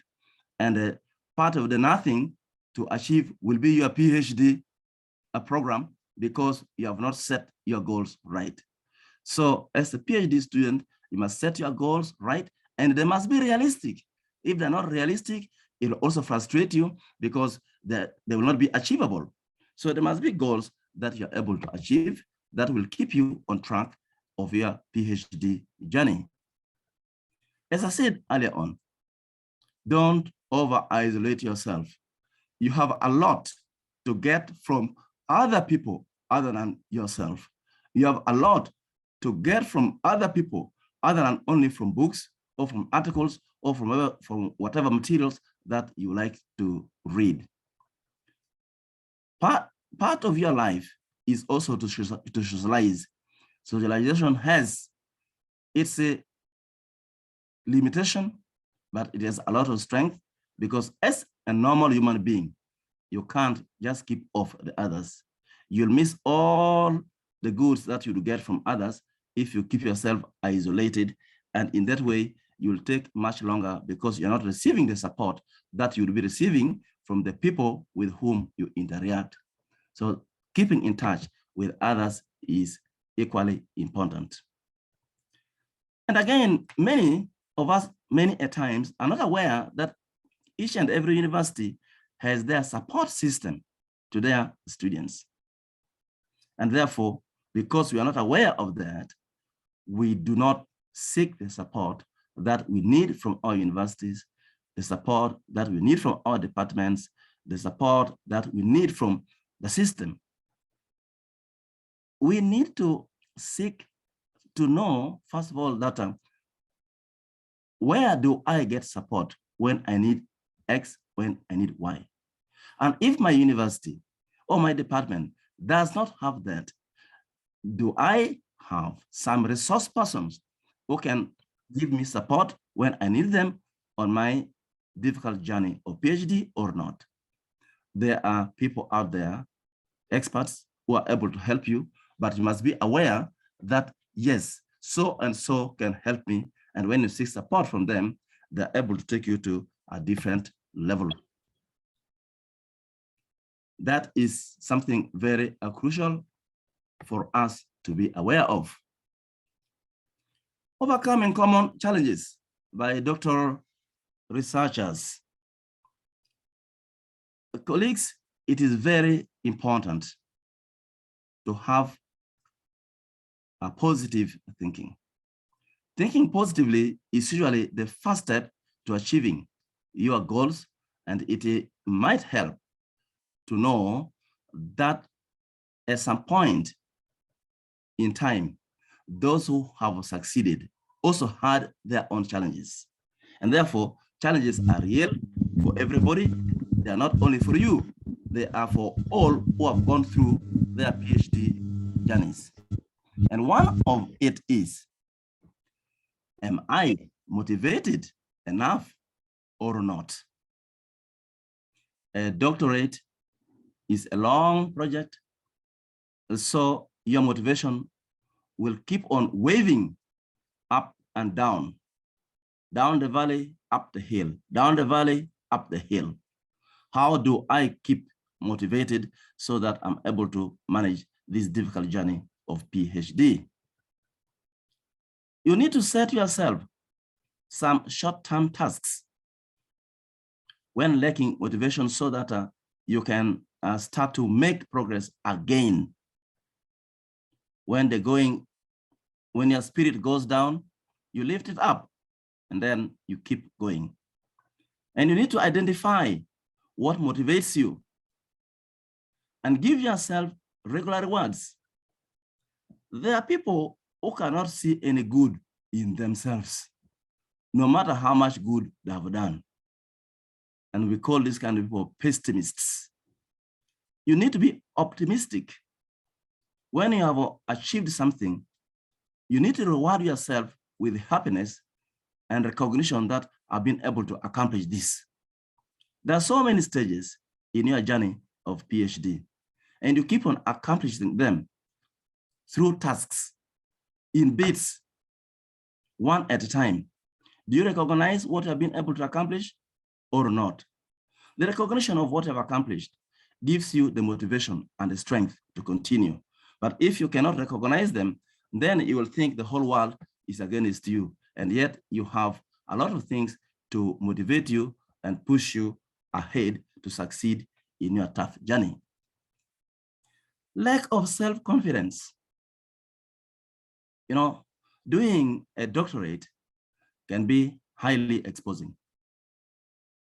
And you need to be aware of your level of self-confidence and self-belief. If you lack self-confidence, it will take you aback. It can take you into even negatives, because self-confidence helps us to move ahead. And so in order to have sufficient confidence, you need to have feedback on the positive things you are doing. You need to acknowledge your achievement so far you have made. You are progressing, acknowledge it. You need to take stock of the competencies that you have. There is nobody who lacks totally competencies. You have some competencies. Are you cognizant of them or not? That will bring you self-confidence or will take away self-confidence, depending on whether you are aware of them or not. And stretching yourself by trying out new things. All these are techniques which can help us keep on track in as far as our movement in our PhD journeys are concerned. If you don't have focus or a sense of direction, then it will be an uphill task for you to complete your PhD successfully. You cannot board a plane and take off from Entebbe Airport or from Dar es Salaam Airport or Jomo Kenyatta Airport, whichever airport, and you're flying going to Fiumicino in Italy or going to Heathrow in London, but the plane has no compass direction. Beyond the clouds, the only way the pilot knows I'm going to land in Heathrow is by using the compass direction. That's how the plane lands there correctly. The ship would be lost in the sea if it didn't have a compass direction. But it lands at the dock where it's supposed to land, guided by the compass direction. That's what the pilot makes use of. Now, if you don't have focus, then you'll try to achieve and succeed in everything around you, 360 degrees, but you will achieve in none of them. So you have to be focused. You have to ask yourself the question, what do I want to attain at such a point in time? What do I want to have at such a point in time?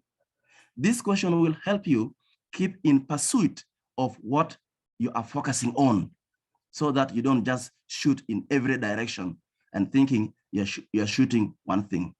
So having focus, having a sense of direction is very critical for a PhD student if he or she is to succeed. Another enemy we have in the journey of our PhD is where we have been. I've been enjoying this, I've been enjoying that, I've been enjoying that, I've been enjoying that. Yes, you are not on a PhD journey. Now that you're on a PhD journey, our comfort zones have to somehow be reconsidered. For instance, like I said, every Sunday you are for wedding parties. Every other day you are for that kind of party. Put the other way, you are used to sleeping for 8 hours a day. Now you're on a PhD track and you want to sleep still for 8 hours a day. Where do you get the time to sleep for 8 hours a day? You are a great person in competing with the dead in sleeping, and you are on a PhD journey. How are you going to succeed? There's the opportunity cost. You must sacrifice certain things. And so we must learn to leave our comfort zone aside in order for us to move and complete our PhD and complete it in time. Again, I can let you know when I was doing my PhD in Makerere University, I had to sacrifice so many things, comfort zones, and I had to live more or less like a pauper in order to be able to succeed. Can you imagine that sometimes I would be living on what here in Uganda, in Kampala, is most known as Chikomando. But what was I? I was already a principal of a college and earning U1 salary. But I had to make a lot of sacrifices in order for me to be able to succeed. So we cannot both have our cakes, eat our cakes and have them in our hands. There is the give and take. That's what the PhD journey requires of us. So we have to part from our comfort zone for a period of time that we can get back to them again if we have to succeed in our PhDs program. Now, risk-taking. He or she who does not take any risks loses nothing. But also, he or she who does not take any risk does not only lose nothing, but also gains nothing. So when you are on a PhD program, you are a risk taker. You can learn more from your failures than success. They are often catalysts for positive change in the medium or long term. So don't take it personally. You have to succeed in some things, you have to fail in some things, and when you fall down, don't remain lying down. Get up and continue moving, and in that way, you will reach your destination. Remember that you are training to be a researcher. And so understand what is expected of you and know where you can find support. As I conclude, lack of relevant experience. Identify where your gaps are and explore all options and take all opportunities that come your way. Thank you very much, colleagues. Here I end my presentation. You're most welcome.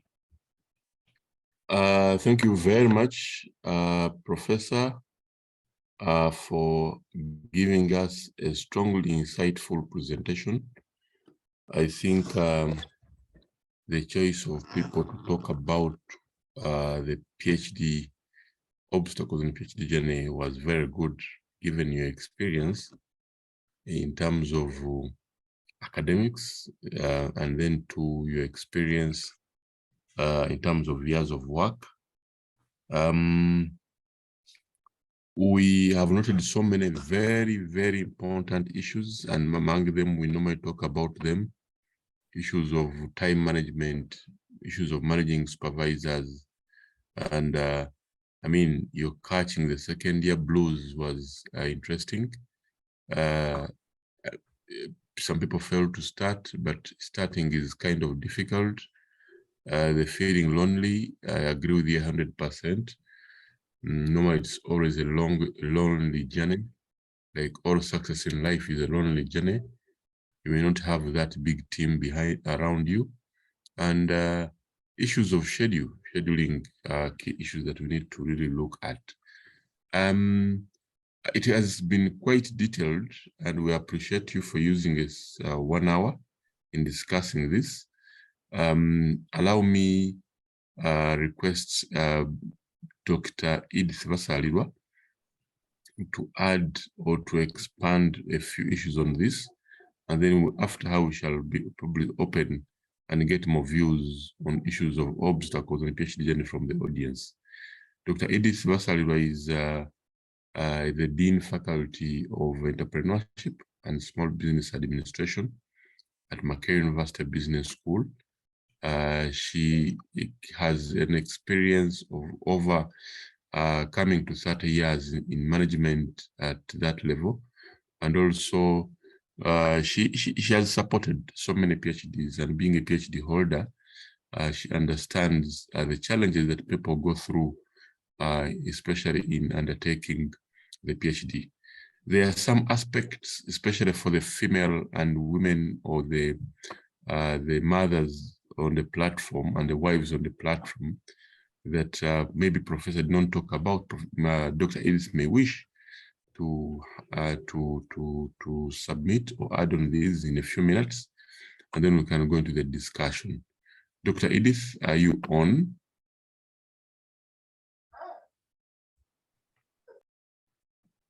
Yes, I'm on, Doctor. Can you hear me? We can hear you very, very well. You're very clear. Okay. Thank you. Thank you so much, Dr. Walgembe Ahmad, our moderator. Good morning, ladies and gentlemen. I'd like to thank you for logging on this morning. Allow me also to add my voice, and I appreciate Professor Joseph Untai for putting in place this platform that is enabling discussion of different areas, different topics. We appreciate you, Professor Antai, for this opportunity and giving the students a chance to have or listen to different discussions. Allow me also add my voice to pray for Professor Antai for a quick, complete recovery. We are with you in prayer, Professor. Ladies and gentlemen, I'd like to thank the organizers here for giving me this opportunity to speak to you. Allow me, first of all, to appreciate the key presenter of the day, Professor Adbuka Picho Epiphany. Thank you for a wonderful presentation. It has been a pleasure listening to you. You've made a very detailed presentation. And if I'm to be a discussant of your presentation, I'll just hint here and there to be able to cover some additional areas. But you've given an elaborate presentation of many of the challenges and obstacles on a PhD journey, and also how to overcome these obstacles. But nonetheless, I'll chip in here and there to be able to bring out something in addition to your presentation. Thank you. Ladies and gentlemen, the PhD journey is indeed a journey where one needs to be prepared and ready. Like Professor has indicated, setting a goal is very important because it will give you a clear focus and direction of where you want to go. Among the issues of starting on the PhD journey, something that I want to talk about is putting in place a support system. It is very much important to put in place a support system. When you're going to start on your PhD journey, we usually do a PhD amidst very many issues, amidst very many activities. Maybe you're already involved in coordinating different projects. Maybe you have administrative work, you have other additional work you are doing. So it is important to put in place a system that will help you out. And we should call this a support system. The support system is something you have to put in place maybe at your place of work. Let's think of a place of work. In a place of work, you have different activities. So it is important for you to think through your place of work and find out what support system you're going to put in place. For example, if you are managing a section or a department, you need to have somebody on board who acts like your assistant, who will usually give you support and help you to do the activities that you're supposed to be doing. Now that you are on a PhD journey and you've decided to start your PhD, putting in place a system would mean that you need to have somebody in place that will be able to give you support. For example, you could be heading a department in your place of work. Maybe it is in a university, you're already heading a department, and could be you don't have an official formal assistant. You need to think through very quickly so that you have somebody who will give you support whenever you have to do some work. Somebody you can delegate to take on responsibility and do part of the work. So when you think of putting in place a support system, this support system will be at a place of work. In addition to that, you need to put in place a system at home. At home, many of the PhD students start the PhD maybe when they are married. When they are married, it could be a lady, or it could be that you are the husband. It is important, even at home, to put in place a support system. If you are married, it's usually very important to have a supporting spouse, So it is usually necessary to think out with your support, with your partner, your spouse.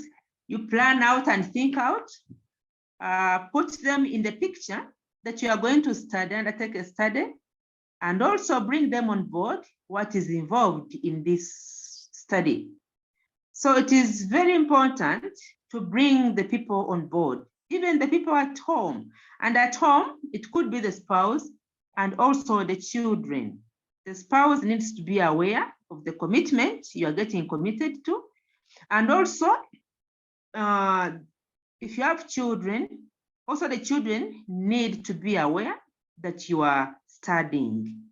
They need to be on board and to give you support. Otherwise, if you don't discuss the issues with them, making it clear to them, the commitment you are getting involved in, it may not be very easy for you. So we are saying put in place a support system at home, at work. We are also saying a support system is important in the class. As you work on your PhD journey, it is important to have people that you'll be working with that will give you support. Usually, it is important to put in place in your class a sister-brother relationship. Sister-brother relationship is important. Professor talked about it, and we need to re-emphasize it, that we need to put in place a brother-sister relationship, which will give you support most of the time. This could be people whom you are with in the same class, maybe at the same level, but you need to have some people who may be ahead of you as you are doing your PhD. Some people could be a step ahead of your PhD journey. Maybe they've gone slightly ahead of you. Maybe those who have just completed, so that you put in place a system that will give you support. A sister-brother relationship is somebody who will get to know what is happening in your life, what is happening in whatever you are doing. I will give you an example that when I was doing my PhD, I was lucky that we did a PhD, which was on a project. And on that project, it was a project between different universities, university in Uganda, MOPS, and a university in Zambia, and a university in Ghana. Each of these universities had to bring 2 candidates. So on the project, we had 2 candidates in each of the universities and each of the countries. And we worked together as a brother and sister on this project. So we kept together. What is important is having people to work with on board who will give you support most of the time. In addition to that, putting in place a support system, another issue I would like to hint on is managing the student-supervisor relationship. It is very important and key to manage the student-supervisor relationship. Remember, when you are the student, it is important to be aware that you have to learn. And because you have to learn, you need to ensure that the relationship between you and the supervisor is a good relationship. Many issues may come on board. For example, Professor talked about issues of absence of the supervisor, issues of conflict between supervisors. Maybe you have more than one supervisor, and maybe there's a conflict between supervisors. You as a PhD student, it is important for you to ensure that the relationship is a good relationship. You need to be down to earth, to try and understand your supervisor and what the supervisor is happy to work with. You need to understand the workings of the supervisor, the timings available, and how the supervisor wants to work with you. When you find out this, you will find it out from the supervisor himself or herself, or you can find this out from the other students the supervisor has worked with. So it is important for you as a PhD student to understand how your supervisor works so that you are able to fit in that work relationship. It is always important that you yearn to have a positive working relationship with the supervisor. When I was doing my PhD, I had a bad experience where we lost one of our supervisors. We had 3 supervisors, and we lost one of the supervisors, and the one I lost was a key supervisor. So I went through that experience of losing a supervisor, yet we had progressed to some level with this supervisor. And the supervisor, of course, had established a working relationship. We had progressed, and the supervisor had a given way of thinking and way he wanted us to work. And it came a situation where he passed on. And as a PhD student, definitely you go through hardships. So it was not a very easy time. It was not a very easy time. But the good thing is in Makerere University Business School, they've put in place the doctoral committee. So the doctoral committee was a fallback position for me because I had lost a supervisor. I had to work through the doctoral committee, and they had to give me support, and they had to think of somebody who would replace the late. May his soul rest in peace. The doctoral committee gave me support, and I was able to quickly pick on another supervisor who I was able to work with to add on the other 2 so that we are able to progress. But such situations can come on board. You as a PhD student, it is important to quickly work out a way, have a positive attitude that will enable you to quickly move on and progress. Ladies and gentlemen, the other issue I'd like to talk about is balancing the books and other responsibilities. Like you may be aware, many issues are going on in your life as a PhD student, but it is important for you to be able to balance the work you have to do on the PhD, the books you have to read, the other activities, the way you are going to manage your data, the way you are going to do your data collection, and then other responsibilities that you have. Balancing them means that if you've decided to do the PhD, the priority should be put on the PhD, because now you are on a study program where you have to take charge. You have to take charge of the different things you should be able to read. So it is important for you to prioritize the time very well so that you allocate the best time to the PhD journey. You need to understand yourself so that you know the best time that you can work. So that the best time you can work should be the best time you allocate to the PhD. We have different times where we can work. Some people are good to work early in the morning. Others, it is good to work in the evening. Others, it is good to work at night. So you need to balance the activities and also allocate the best time of your performance to the PhD so that you leave the other part of the time to the other activities. So balancing books and balancing the other responsibilities is very important so that you are able to work it out very well. Our professor talked about activities to do with the parties, activities to do with the traditional responsibilities, social life in the family. When you started on your PhD journey, you need to be clear on which activities you should participate in and which ones you should leave out.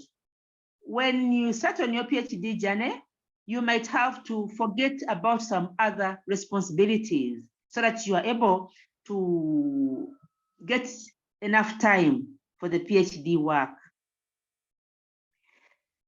In addition to that, something more that I'd like to talk about that mainly brings a struggle and an obstacle on the PhD journey is managing colleagues with whom you are studying. You need to manage this so well. The people you are studying with, of course, we talked about a support system, but it is important for you as a PhD student to be clear of the other people you are with in class. We need to know the person whom you can best work with in that class, where among the people you are studying with, so that you are able to prioritize the timings and the activities you are going to do with the different members in the group that you are studying with. It is important for you to know the characteristics of these people so that you are in charge to be able to prioritize whom you can work with at a given time. So get to know some of the people you are working with so that you are able to manage the relationship between you and the other colleagues. Mainly for you to prioritize and for you to benefit from that relationship, you as a PhD student. Ladies and gentlemen, some of the obstacles again on the PhD journey is to do with the payment of fees. Especially, it would be so good if you have a scholarship, sponsorship, and somebody is paying for your PhD fees. If you have a scholarship, somebody is sponsoring you, it is really very important to understand the terms in that scholarship, in the sponsorship. But on the other hand, some people may not have that scholarship or sponsorship, and they have to look out for fees. And maybe they are the one who's paying for themselves. It is very important that you are clear on some of these issues. If you've got a scholarship, that is good, well and good, and it will be of benefit to you. But if you've not got a sponsorship, definitely you have to look around for money. So it means that you have to balance between looking out for money to pay your fees and also prioritizing on the time you spend on the PhD. So you need to be focused on how you are going to raise the money to do your PhD. Sometimes you may have to leave out some responsibilities that you've been doing before you're starting on your PhD journey, but you have to plan this out very well so that you don't get into confusion. So there's usually that challenge and obstacle to do with payment of fees. You need to work this out well, plan it out well, and you need to be transparent to be able to work well and be able to progress as far as this is concerned. Another issue that we need to talk about, allow me to go back a bit when I talked about putting a support system in place. When you are married and when you have children, mothers have additional challenges that go with it. Because when you're a mother, there are responsibilities that automatically come on board of being a mother. But it is important for you to be clear and put it to the children in your family so that they are clear and they know what you are involved in. It is important for them to give you support. Because when you are a parent, you're a mother, and you're doing your PhD, the people in the family need to know, and they need to give you support. So if you've not discussed with them and you've not told them, it may be a very big challenge. So discuss it with the children, discuss it with your husband, or discuss it with your wife, so that they are in the know and they should be able to give you support. During the time when I was doing my PhD, my husband was very supportive, and he would almost be as if he's my supervisor, always asking me for the activities, asking me for the things that I'm supposed to be working on. He almost became like my supervisor. So it helped me a lot, and it gave me a lot of support. So it is important that you discuss this out with the people in the family, because you are a mother, you are a wife, and those many other responsibilities. So you have to talk it out and discuss with them so that they are able to give you support. Another issue that we need to think about is managing time and meeting deadlines. It is very important to be organized. When you are organized, then you'll be able to manage your time and meet deadlines. It is important for you to be clear at the different stages of your PhD. You need to be clear of what is the responsibility that you have, the timelines that you have, the targets that you set for yourself, and the targets that your supervisor has set for you. It is important for you to think through them and also be able to manage them very well. It is important not to lose out on time.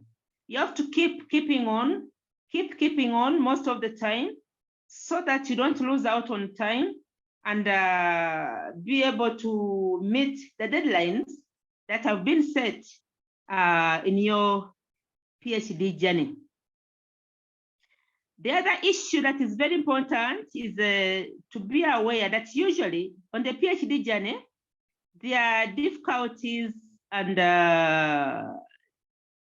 stress issues that come on board. It is important for you to learn that you need to be aware of how to manage the stress. You need to create self-awareness. You need to know yourself. Like I've said earlier, that you need to know the times you work best, and that is the most productive time in your day. When you've identified that, you prioritize so that you do many of the hectic activities concerning your PhD work at that time. But then you should also know what makes you happy, what can help you to relax, so that you're able to manage the stress times. When stress comes on board, you need to know how to be able to manage the stress issues. Maybe what activities can relax you? Some people can think of taking a walk. Some people can think of having a chat with some friends. Some people can think of moving out to a party. Some people can think of listening to music. No, you should need to have self-awareness, know how you can be able to release stress. So if you know some of those aspects, they can help you in times when you feel you are stressed up. Then you are able to look out for those activities that can help you to release the stress. Professor talked about rewarding yourself, short-term rewards. It is important to look at short-term rewards. You divide the long days activity into short-term activities, whereby at the end of each activity, you reward yourself. You can reward yourself in simple ways. You can reward yourself with a cup of tea. You can reward yourself with stretching. Maybe like after 1 hour sitting, you can stretch out and take a walk. To pick a cup of hot water, you take that hot water as a reward. Short reward. So the talk of rewards is not thinking of a big deal that you must spend money for a reward. You need to think through short-term rewards, easily achievable, that will help you to reward yourself after you've achieved something short-term. You need to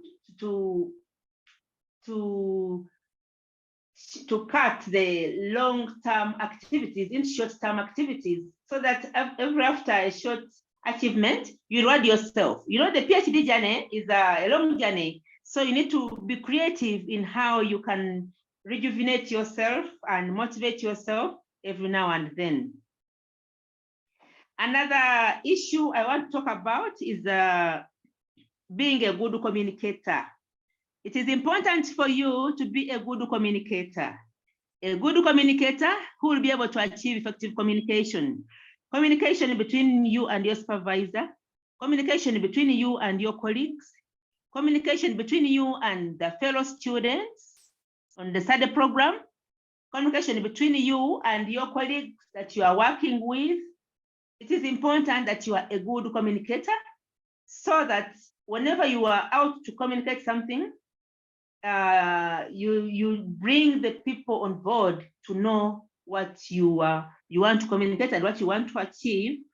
Because if you achieve effective communication, life will become better for you. We are looking at ways that will help you to create better life on the PhD journey, so that you reduce on the obstacles on this PhD journey.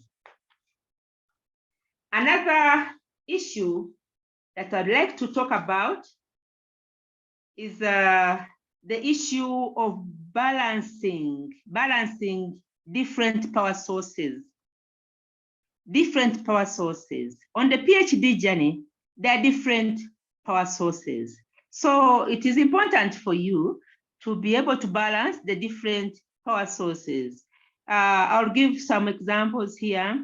We could have different power sources, maybe sources of information where you can access reading materials from. That is one of the power sources we are thinking of. You need to be clear how you can access reading materials.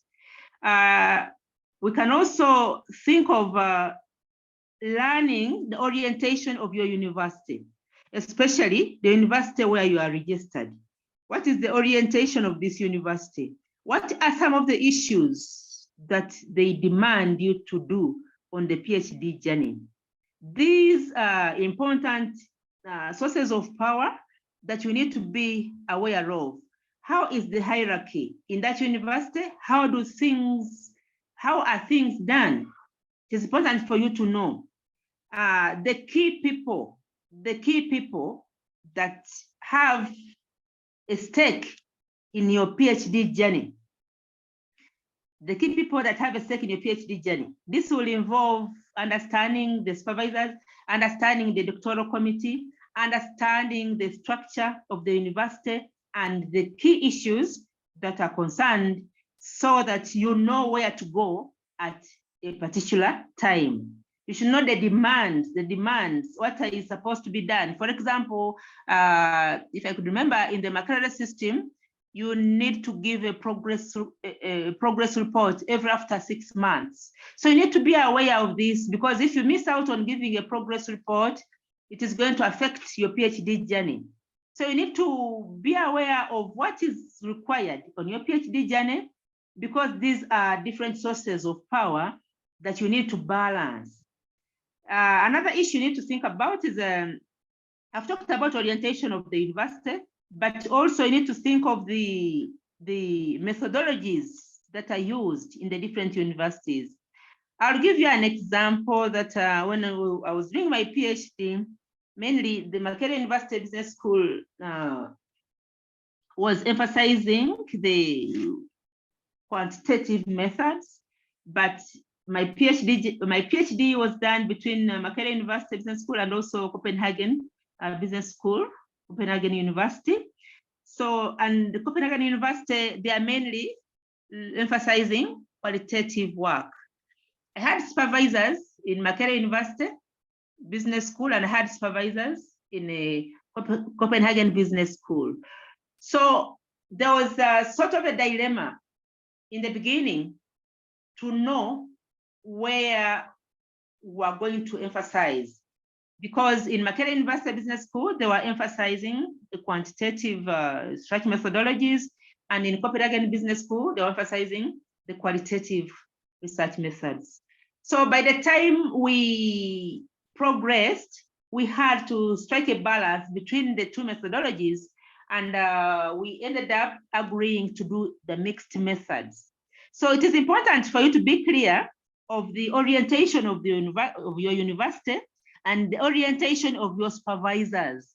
Because if you're not clear, if you don't get to know this very well, it may cause a big problem later as you work on the PhD journey. So the earlier you get to know about these orientations, the better, so that you quickly get a solution to balance it up.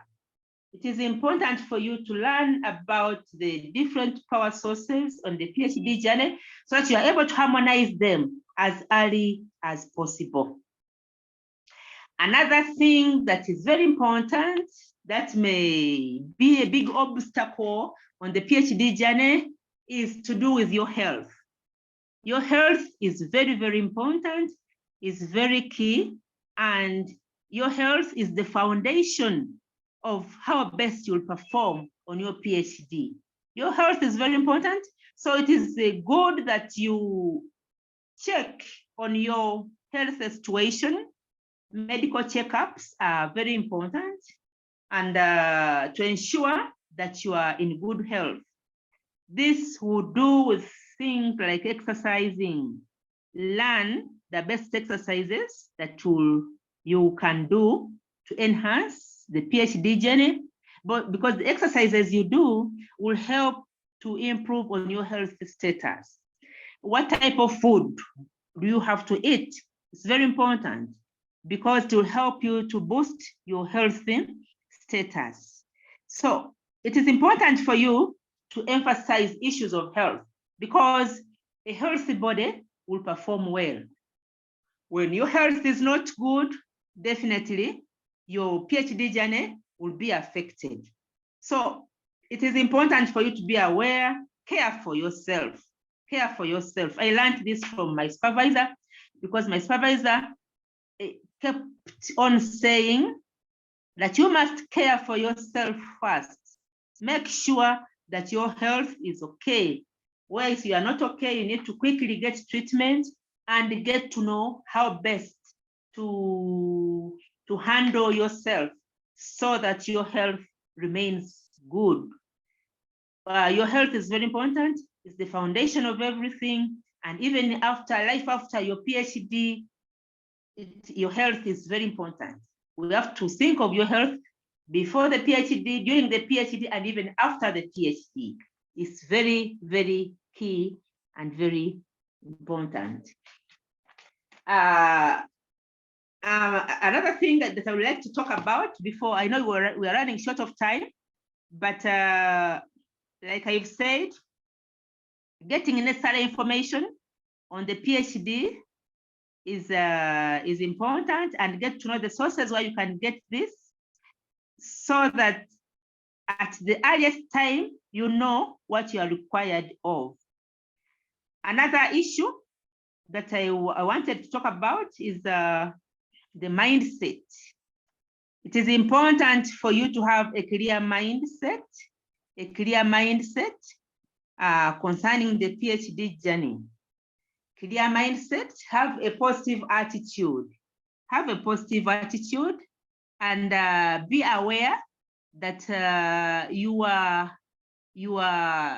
decided to do the PhD and you've decided to take on the academic life. And when you take on the academic life, the PhD is not an end in itself. It's not an end in itself, but it is the beginning of academic life. Attainment of a PhD is not an end in itself. Attainment of a PhD is just the beginning of the academic life. So when you attend the PhD, you are ready to start on your academic life, and then you start thinking of how best you are going to utilize this time after the PhD. You start thinking of how you're going to develop your academic life, develop yourself, work through publications, and be able to become a perfect and a good academician. Sometimes people are bogged down with the PhD, it goes to their brain thinking they've attained it all, but it's just the beginning. It's just the beginning of your career in academics. So the PhD is not an end in itself, it is just the beginning. We need to have that mindset so that it prepares you to know that you are beginning your academic life and you are learning many things at the PhD level. It's preparing you for the academic life. As I talk about that, in the same vein, I would like us to be aware that the PhD is not a sprint. The PhD is not a sprint, but it is a marathon. It is a marathon. What do I mean here? I think Professor talked about it. He said you may think of doing a crash program, and you think you're going to do a PhD in a very short time. You're going to do it in, maybe you want to work very hard in the 2 years and you want to finish it. We are saying that when you're on a PhD journey, you need to be consciously aware that the PhD is not a sprint, that you must quickly go through it and complete immediately. We need to know that it is a marathon. A marathon is you take one day at a time. You take one day at a time. Look at the PhD as a marathon. A marathon meaning you need to take time, learn many things on your PhD. You take one day at a time, but make sure that learning is taking place. Make sure that learning is taking place. It's not a sprint, it is a marathon.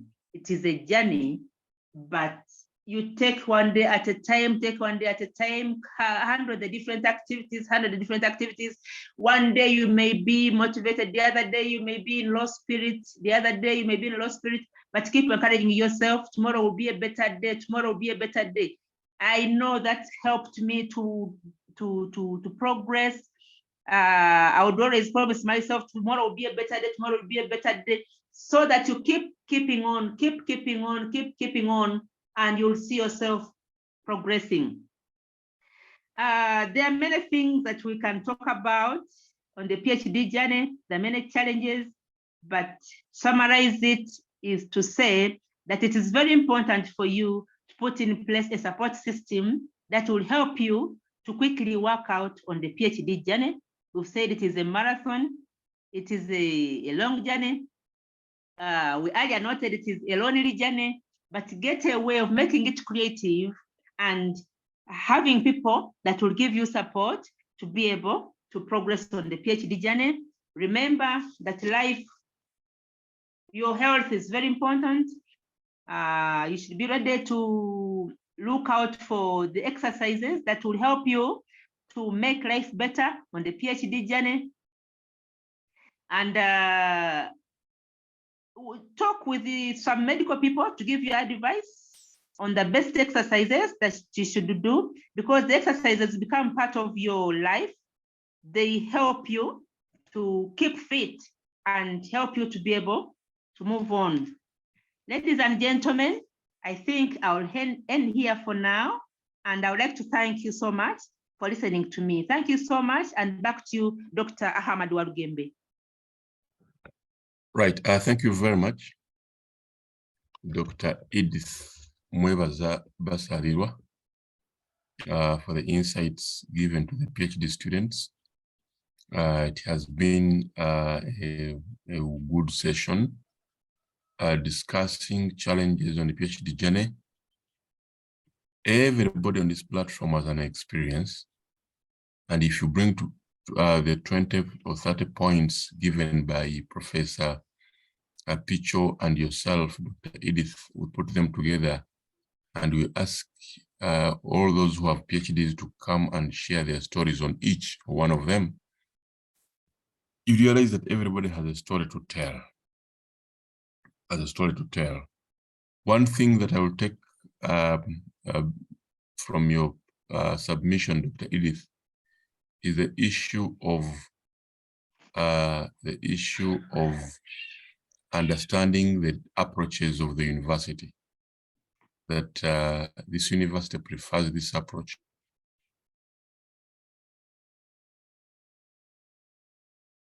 And it's something nobody tells us to from, and there were discussions and the requirements of a different university. The time I've spent moderating sessions here, I've learned that students on the platform come from very different backgrounds, and others also come from different universities. So we can't use the same approach. And methodologies that we are using are different. Somebody who's approaching a PhD using a panel data may not automatically go through the same stress as somebody who's dealing with case studies and PhD requirement. Dr. Edith's submission of how she came to use mixed method is a different one. Why? But coming from the point of what are the requirements for different universities? So therefore, allow me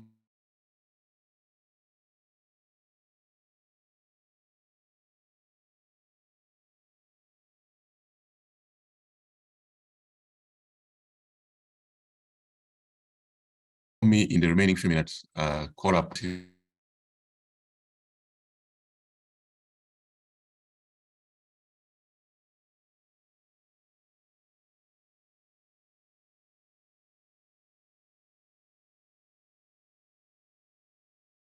his senior colleagues and the students. I mean, something that somebody can learn from.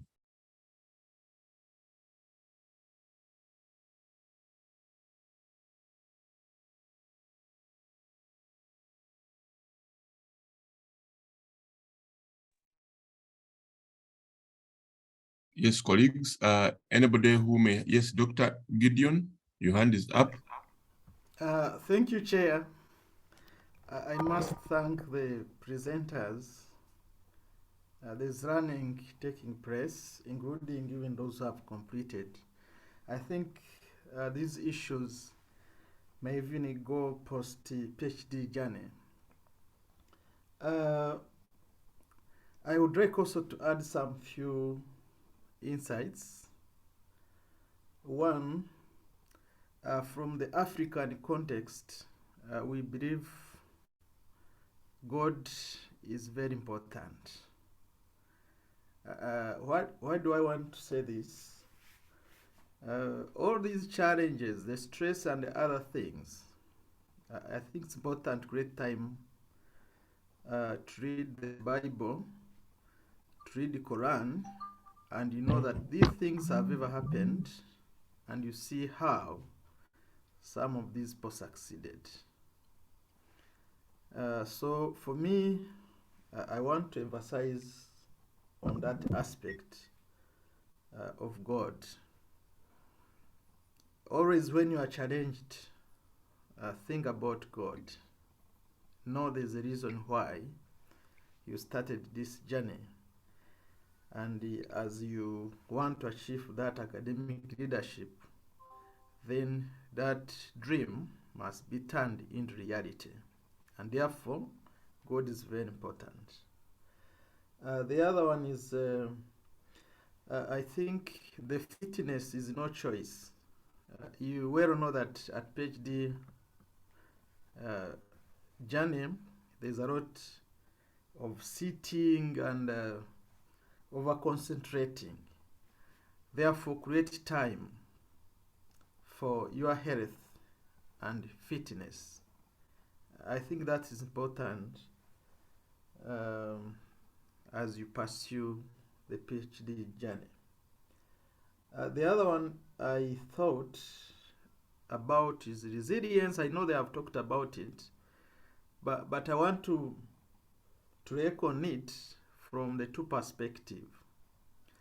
When you are starting, in most cases, you have a lot in your mind and you're not free to adjust.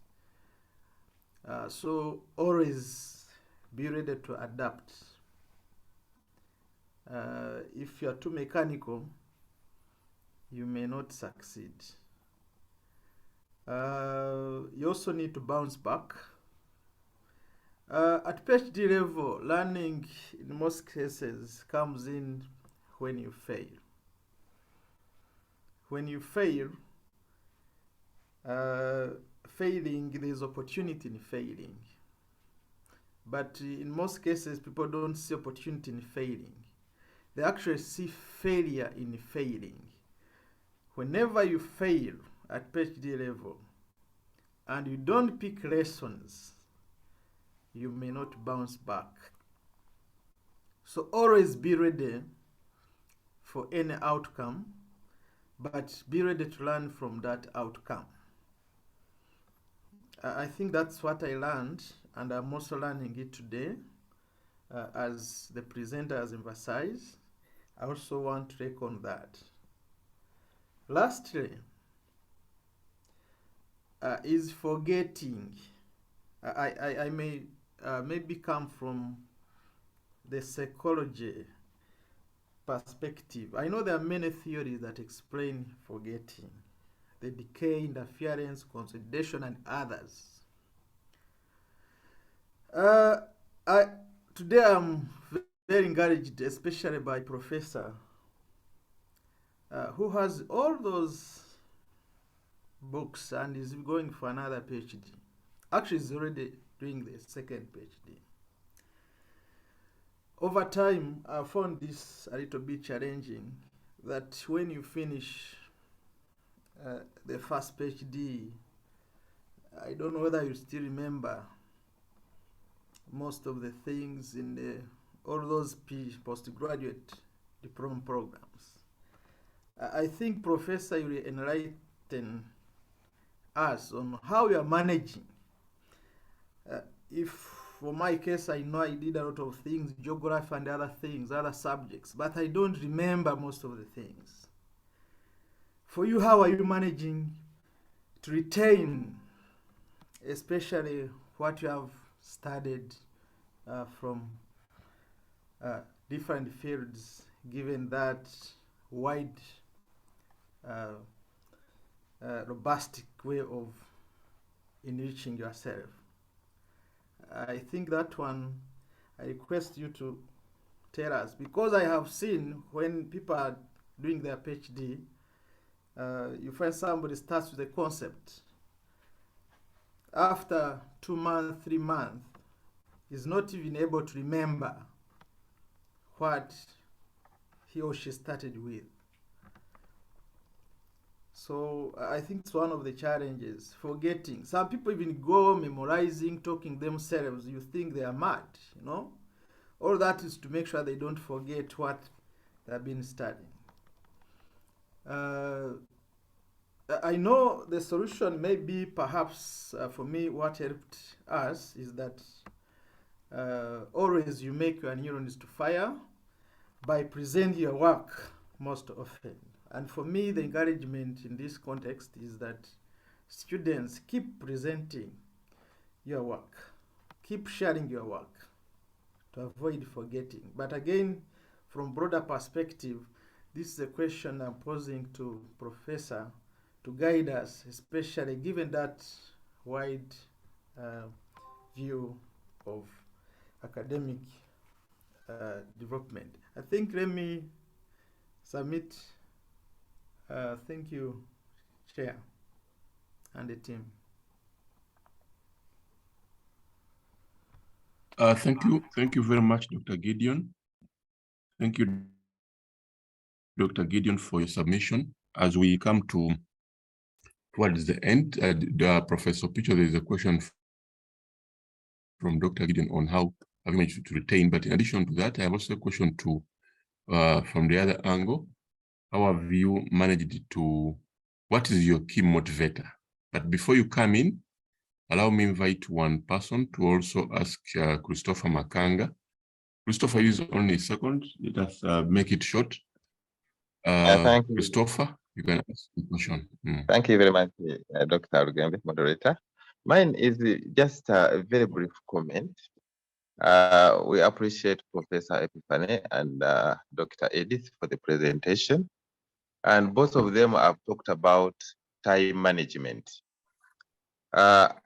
It's very appreciated that as students, time is very important to manage. But also, I'm looking at the part of the students, but there are instances when actually the student has control over the time that is allocated to them for the course.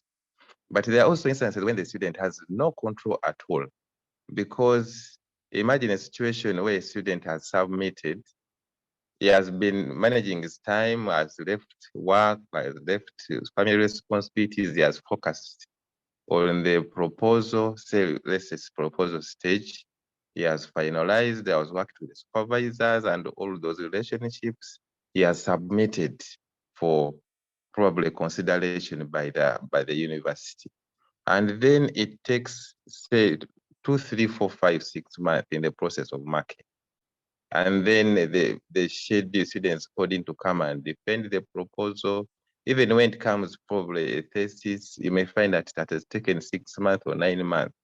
So I think that time is totally out of the control of the student. And maybe that means that the university should be the one responsible to see how that kind of time can be managed, because at the end of the day, it is within the time that is allocated to the student. Thank you very much. Okay, welcome. I think there's that issue of time. Professor also can respond to it, given that he has been in administration for quite a while. And this is the same issue, that what should be done. A question from Mike Ruben, what should be done still in the process when somebody is waiting for feedback? Okay, Professor, you can give your remarks, and I'll invite Professor Antaile to give his final remarks at the end.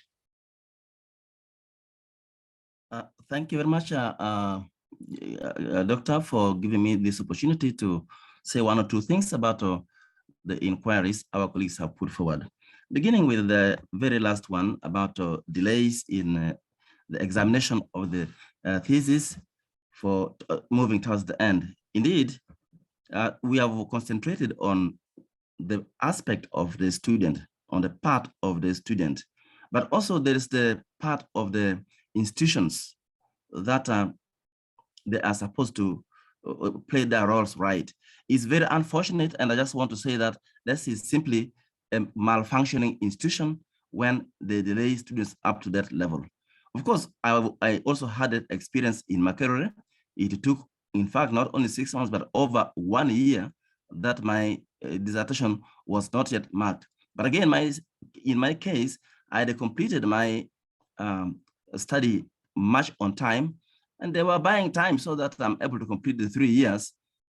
It's a very painful experience for someone to wait for a long time without having feedback on his dissertation. I think this is what we as administrators of these institutions have got to work on if our institutions are to function normally. For sure, a student has very little to do in that, but we take a lesson from your question as institutions. Now, coming to how do you retain all this? Yes, beginning with, if you followed very well from philosophy, theology, education, human resource management, public procurement, all these are an array of fields that span my fields of studies. But one thing which I've realized is very true is that life is multifaceted. So much that all these branches of knowledge, they help one in very many different situations, and you'll find all those situations are there. There are situations which require that you have the legal knowledge, and that's when you find that the legal knowledge you have is making you handy. You are able to be conscious and know that if I do this, here the law does not allow.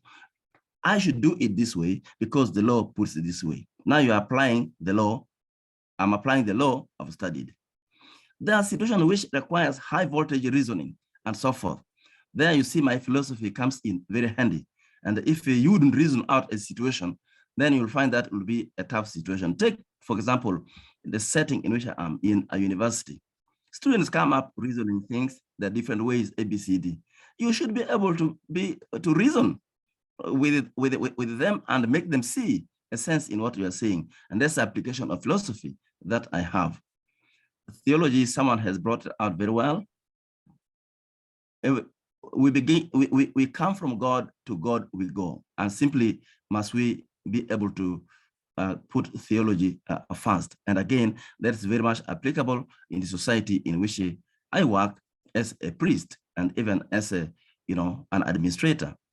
Now, when you come to the different areas of management, let us say human resource management, in a university setting in which I am, but before even going there, in the first place, even in a normal family setting, everybody begins by managing themselves.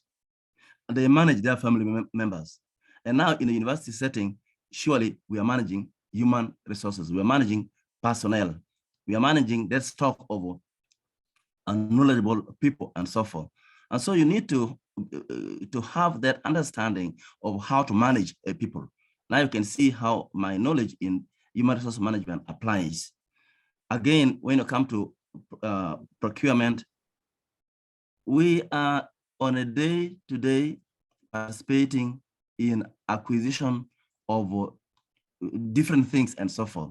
How do we best do it and so forth? You can see how that branch of knowledge helps me in doing that. Not until recently, I've been the accounting officer. I was the university secretary. So you can see you're managing people, you are doing procurement. All these branches of knowledge have been very, very useful for me in discharging my responsibilities and duties.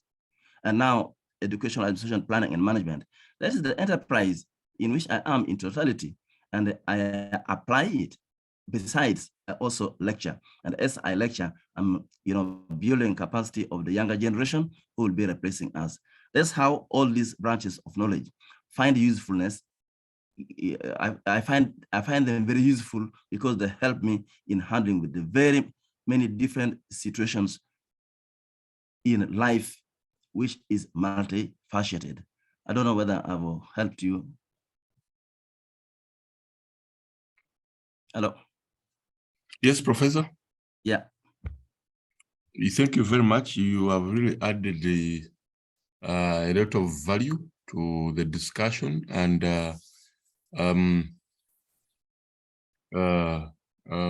we think that we have picked a lot from your submission. Professor Antai had a comment. I think I can take it. Then I will, if Professor Rora is on, I will request her to come on and give the closing remarks. Professor Antai, you wanted to say something?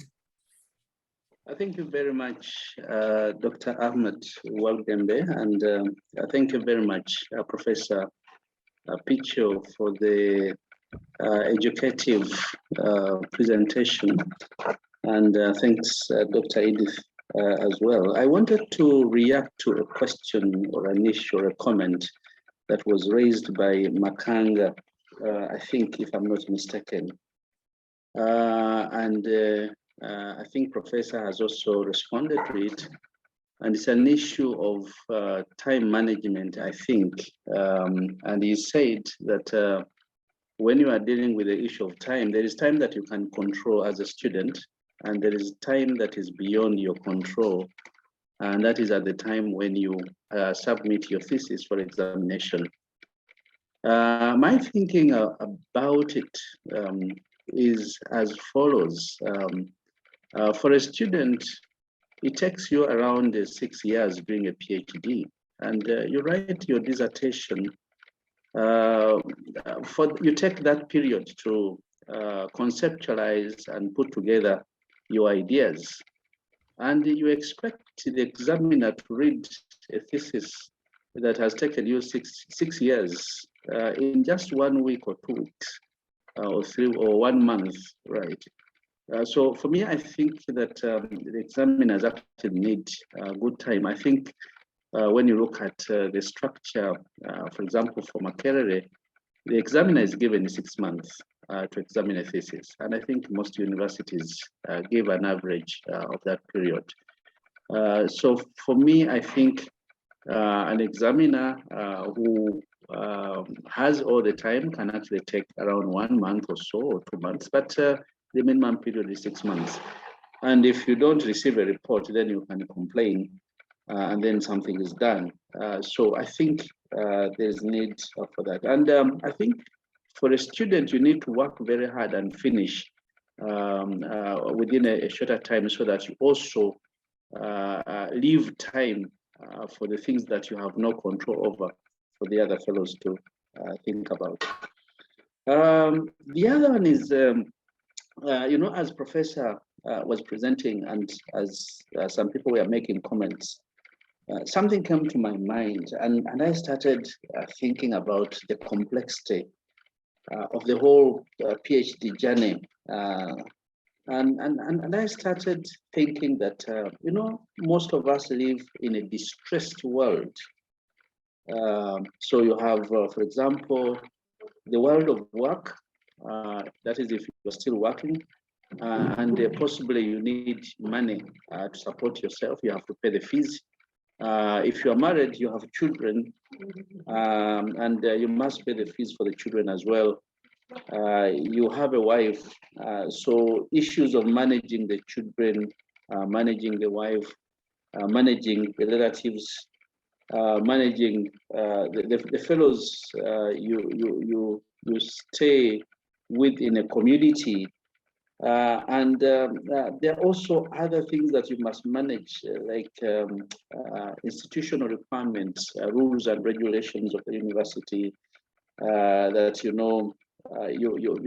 must, for example, progress, and you must give progress reports, you must make presentations, you must attend workshops, and so forth.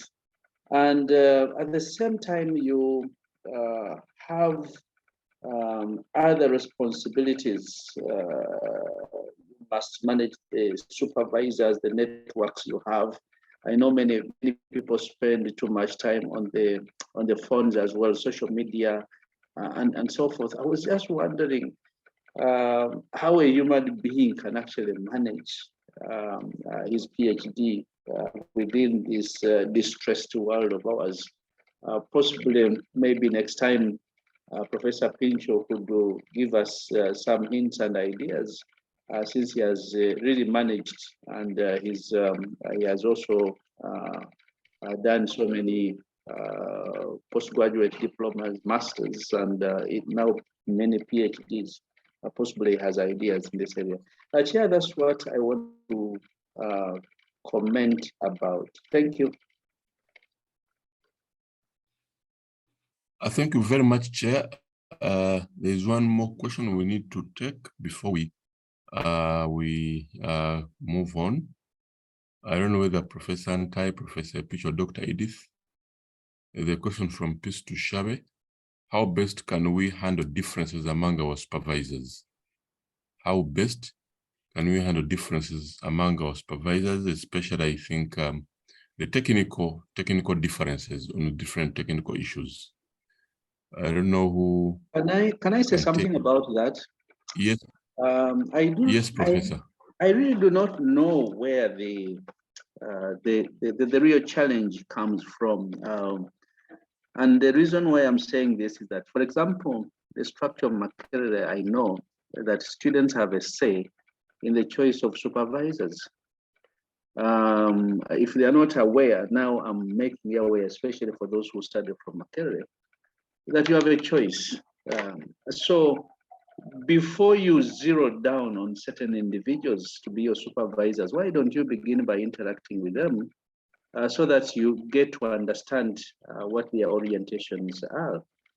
And besides, in the Makerere structure, you've got a doctoral committee, and the idea of the doctoral committee comes from the fact that if your two supervisors have differences, then the doctoral committee is supposed to assist in one way or the other to neutralize the differences of the other supervisors. So, and for me, given the time I've been working with the students and also co-supervising with my colleagues at Makerere University for a very long time now, I don't see real serious challenges here. I don't see them, and I don't even know where these things are coming from. But maybe in other universities, these things do exist. Chair, that's all I can say about it. Maybe if I could add something on what Professor Ntai has said about these differences. I want, first of all, to agree with the professor that a number of the differences are not real as such. You may find that one supervisor is a little more demanding than another supervisor. And this the student interprets as a difference between supervisor A and supervisor B. When supervisor A is demanding more, supervisor B can tolerate reaching a certain level of doing things. This doesn't make really a real difference. It's only a question of level of expectations from one supervisor or another that may make supervisor A to be considered to be different from supervisor B. Besides, research generally is research. Even the example Dr. Edith gave us of the leaning to research approach, either qualitative or quantitative. By the time you're doing research at the PhD level, surely you are expected to have a fair understanding of both quantitative and qualitative research, bringing the mixed method. And therefore, it's not really something outside the domain of research as such when you talk of quantitative or qualitative. Those are differences in approaches, which one doing a PhD really should be able to, even if you did only a purely quantitative research, really, you do not want to know anything about qualitative research, and you are becoming a doctor who is going to handle those who have a qualitative leaning. I think that it should be expected that we should have fair amount of knowledge in both quantitative and qualitative research, even if you are taking a purely one approach. This is my view about it. Thank you very much, Prof. Any last comment from your side, Prof? Advice to the students before we come to the conclusion? Yes, one thing I advise the students is, from the biblical point of view now, once you have put your hand on the whole handle, don't turn back. Go ahead. So they should be focused, and they should be lovers of wisdom in order for them to be able to progress well. And that is what the name of the PhD actually is from Latin, doctoral philosophy, the lover of wisdom. And so what you love will always become easier. It should be known that it is a difficult journey, but it's made easier by loving it and committing to it. And in that way, you're able to reach the end of it successfully, less traumatized than otherwise it would be. Thank you very much. Thank you very much, Professor, for your time. We appreciate that commitment. Dr. Edith, one last word to the participants as a senior colleague and as a speaker today. Thank you so much. Thank you so much, Dr. Walgembe. Can you hear me? Hello? Yes, you are clear. Okay, thank you so much, Dr. Doctor, Walgembe. you are very clear. Okay, thank you so much, Dr. Walgembe, for giving me again an opportunity. Allow me to appreciate my fellow presenter, Professor Pisho, for the responses given Also, I appreciate the additions given by Professor Joseph Untai. Thank you so much. But to our dear students, my last word is to say that the differences between supervisors, in Makerere, we are lucky that we have the doctoral committee.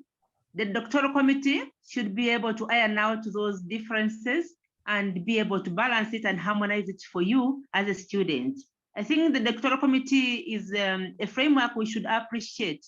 It brings some other additional people on board who understand your work and they can be able to harmonize the differences that are there. So utilize the doctoral committee. The other issue that came on board on time management, my last word is that let the issues of time management be with on the side of the university and administration, but let it not be on your side as a student. You as a student, work out better ways of the best time management so that it's not on your side. Do whatever you can that is possible, that you manage your time so well. If it is on the side of the university, I think a solution will be got for you. At least you will not be to blame yourself as a student. Be able to manage your time very well. Thank you so much once again, and back to you, Dr. Olgimbo. Thank you very much, Dr. Edith Basarirwa, for that. Allow me, really, there are so many questions coming in, but in the interest of time, allow me to invite Professor Rola Orobia. Professor Rola is our own another expert in the field who actually has been giving this guidance to students always and always and always. Professor Rola, please come and give us the final word and a prayer. Thank you. Thank you, Ahmed. I would like to take this opportunity to thank Professor Ntai, the vision bearer of this group, for this platform, which has really helped many of us, the upcoming students, the existing students, the outgoing students, and all the researchers on the call. We've really, really benefited from this platform. And that's why very many look forward to these sessions. I'd also like to thank the presenters of the day, Professor Pincho and Dr. Edith, for your submissions. We've learned a lot, and some of us, we were also evaluating ourselves and trying to see how we handled the journey. What you have shared really is pertinent, and I hope that the students have picked something to learn. Bottom line is that yes, while you embark on this PhD journey, you really, really have to be psychologically, emotionally, physically, financially, materially ready, as in ready. Otherwise, when you reach there, a lot of challenges can really bog you up. So as a student, you really need to have a research plan and also work out how you will balance between the PhD itself, balance between the social demands, balance between work demands, balance between other demands. You know, we can't live in isolation. All these things come into play, but how do we balance them? Yeah, so a lot of learning has taken place. I want to thank the presenters once again and all the people who have made the contributions. We thank you all. And for everyone who has logged in this morning, we don't take your time for granted. Thank you so much for logging in. For the newcomers on the call, this is something that we do every Sunday. Tell a friend to tell a friend to join us next Sunday from 3 a.m. to around this time, 3 a.m. to 4 4 a.m. We have students on discussion. Then from 4 a.m. onwards, we have now these big, these big sharings, which I'm very sure that people wouldn't want to miss. So if you are out there and you really want someone else to benefit, give a shout. Otherwise, thank you so much for your time. And with that, I would like to close today's session with a word of prayer. Loving Father, we thank you for this opportunity to gather here this morning.